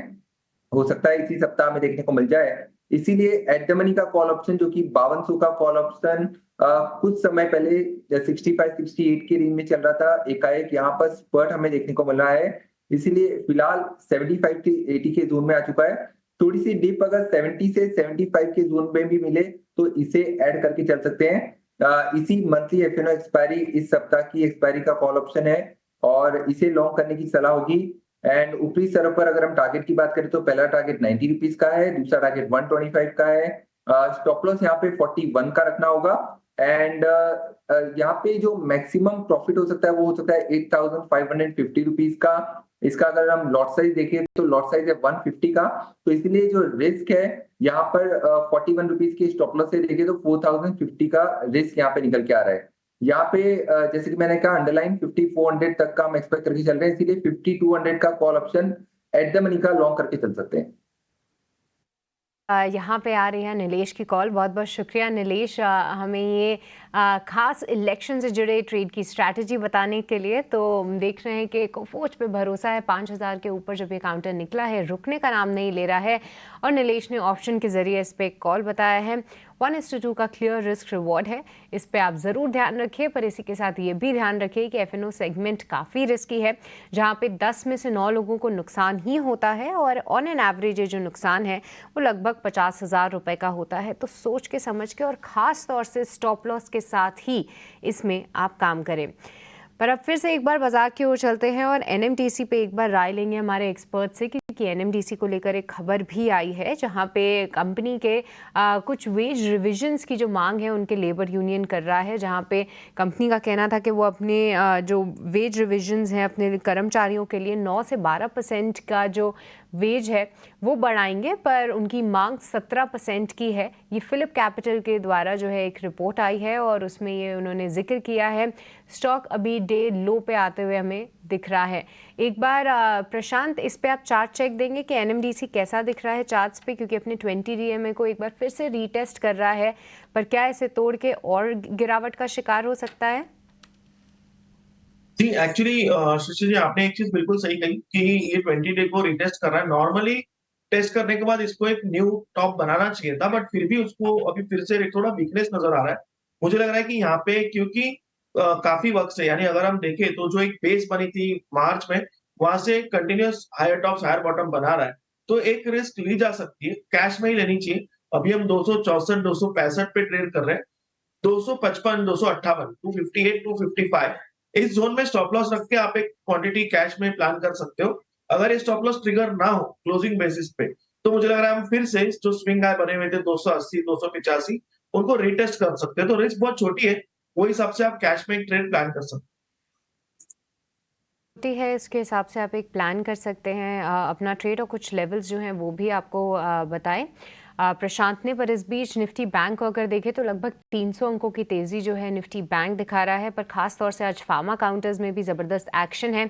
हमने कुछ एक काउंटर्स का जिक्र ज़रूर किया, पर एस्ट्राजेनेका फार्मा यहाँ पे भी 7% की तेज़ी है। एक बार मितेश यहाँ पे चार्ट चेक करके बताइए कि एस्ट्राजेनेका फार्मा कैसा दिख रहा है चार्ट्स पे।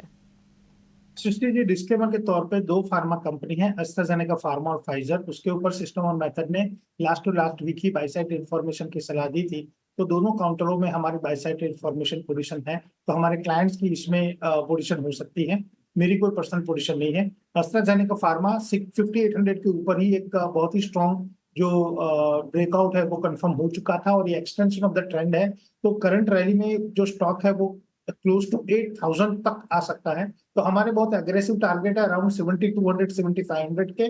तो डेफिनेटली करंट लेवल के ऊपर आप खरीदारी कर सकते हो, even after the stock has gone up by 7%, क्योंकि ये सिर्फ बिगिनिंग है एक बहुत ही बड़े ट्रेंड को अनफोल्ड होने का। तो डेफिनेटली करंट लेवल के ऊपर आप खरीदारी कर सकते हो। पहला टारगेट रहेगा 7200, दूसरा टारगेट रहेगा 7500। स्टॉप लॉस के हिसाब से आप 6050 का एक स्टॉप लॉस मेंटेन कर सकते हो। ठीक है, एस्ट्राजेनेका फार्मा ऑलरेडी रेडार पे था और उसके बाद इसने एक अच्छी तेज़ी भी दिखाई।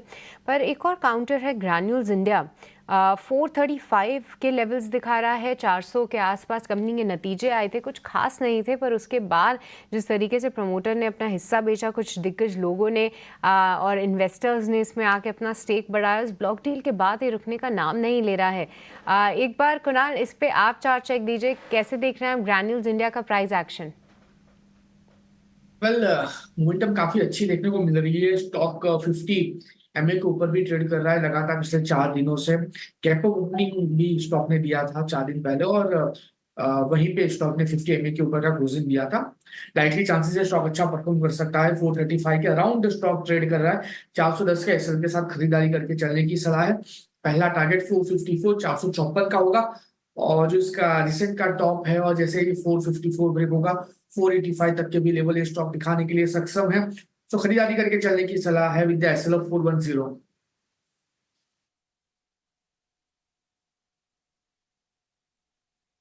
करीब करीब 250 पॉइंट की बढ़त के साथ इसमें निफ्टी बैंक तेज़ी के साथ काम कर रहा है, और इस बीच हमने थोड़ी देर पहले 300 पॉइंट तक की बढ़त भी देख ली थी बैंक निफ्टी पर, लेकिन निफ्टी थोड़ा थोड़ा रुक के काम कर रहा है।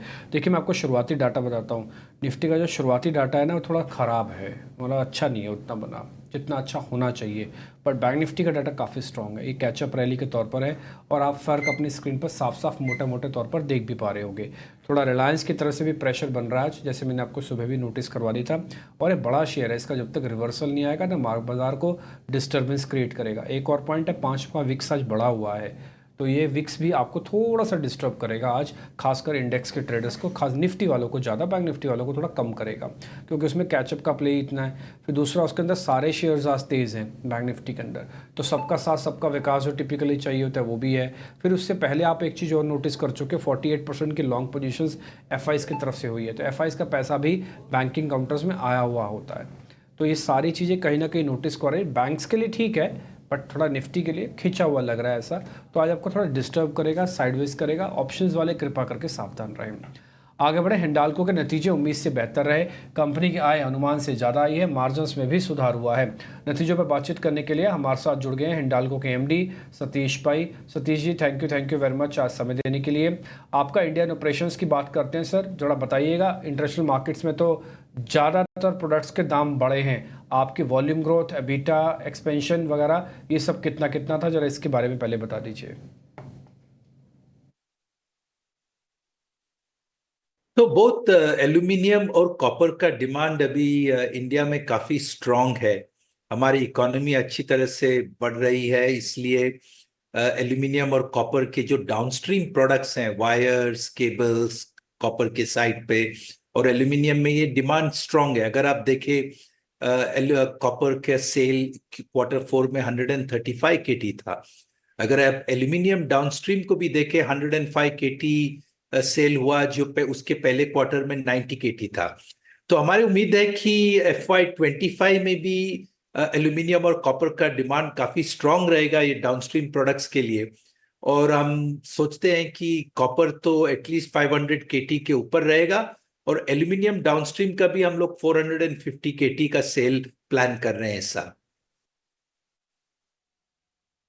ठीक है सतीश जी, एक अच्छी चीज हुई है आपकी कंपनी के लिए, पॉजिटिव चीज हुई है, वो है कि कोल प्राइसेस की बात करें या फिर ई ऑक्शन के प्रीमियम की बात करें, वहां पर एक हमने सिग्निफिकेंट ड्रॉप देखा है।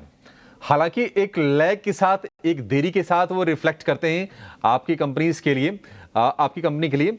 तो आपसे जरा ये जानना चाहेंगे कि अगर आपके इंडिया ऑपरेशंस की बात करें तो FY25 की जो पहली छमाही होगी, H1 जो होगा, उसमें मार्जिन में हम कितने एक्सपेंशन की उम्मीद करके चले यहां से?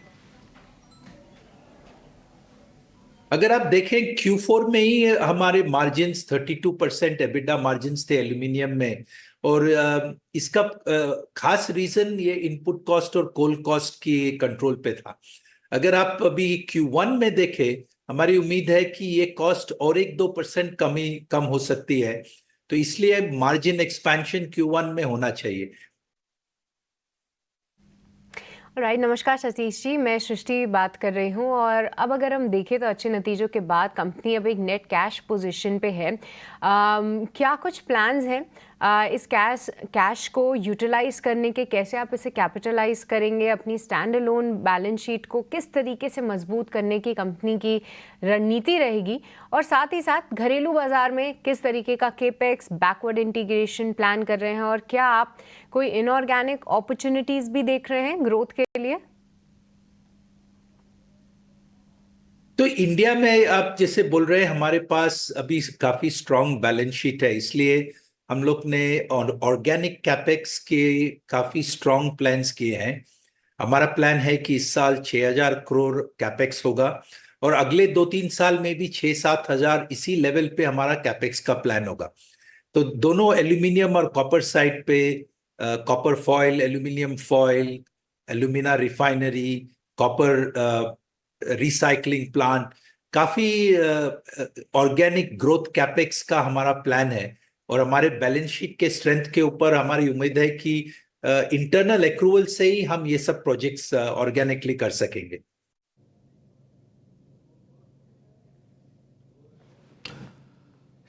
ठीक है, आगे एक शेयर और हम एक पॉइंट आपसे और पता करना चाहते हैं सर, वो है प्राइसिंग ट्रेंड को लेकर।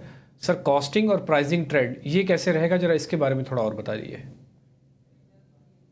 हाँ, कोल के अलावा अगर हमारे लिए जो इम्पोर्टेंट है, सीपी कोक, पिच, कॉस्टिक, ये सब input cost year on year basis पे अगर आप देखें तो 28% कम हुआ है। तो हमारी उम्मीद है कि ये कॉस्ट इस साल में भी इसी लेवल पे रहेंगे, तो इसलिए हमारा मार्जिन्स काफी स्ट्रांग होना चाहिए FY25 में। ठीक है मिस्टर पाई, बहुत बहुत शुक्रिया, थैंक यू वेरी मच आज समय देने के लिए। काफ़ी सारे क्वेश्चंस हमने आपसे पता कर लिए और आपसे थोड़ा आइडिया भी ले लिया। खैर, इस बीच बाजार धीरे धीरे करके थोड़ा नीचे आ रहा है, मैं इस पे बाद में आऊँगा, लेकिन पहले एक बार कुणाल परार, एक बार हिंडाल को जरा आप चेक कर लेंगे। वेल डेफिनेटली सर, हिंडाल को इस लेवल पे 680 के अराउंड ट्रेड कर रहा है, और पिछले 3-4 दिन से डिम्पेज देखने जाए तो एक साइडवेज मोमेंटम में ही है। लोअर लेवल पे 665 और ऊपरी लेवल की बात करो तो 690। सो मेरे हिसाब से फिलहाल वेट एंड वॉच करके चलने की सलाह है।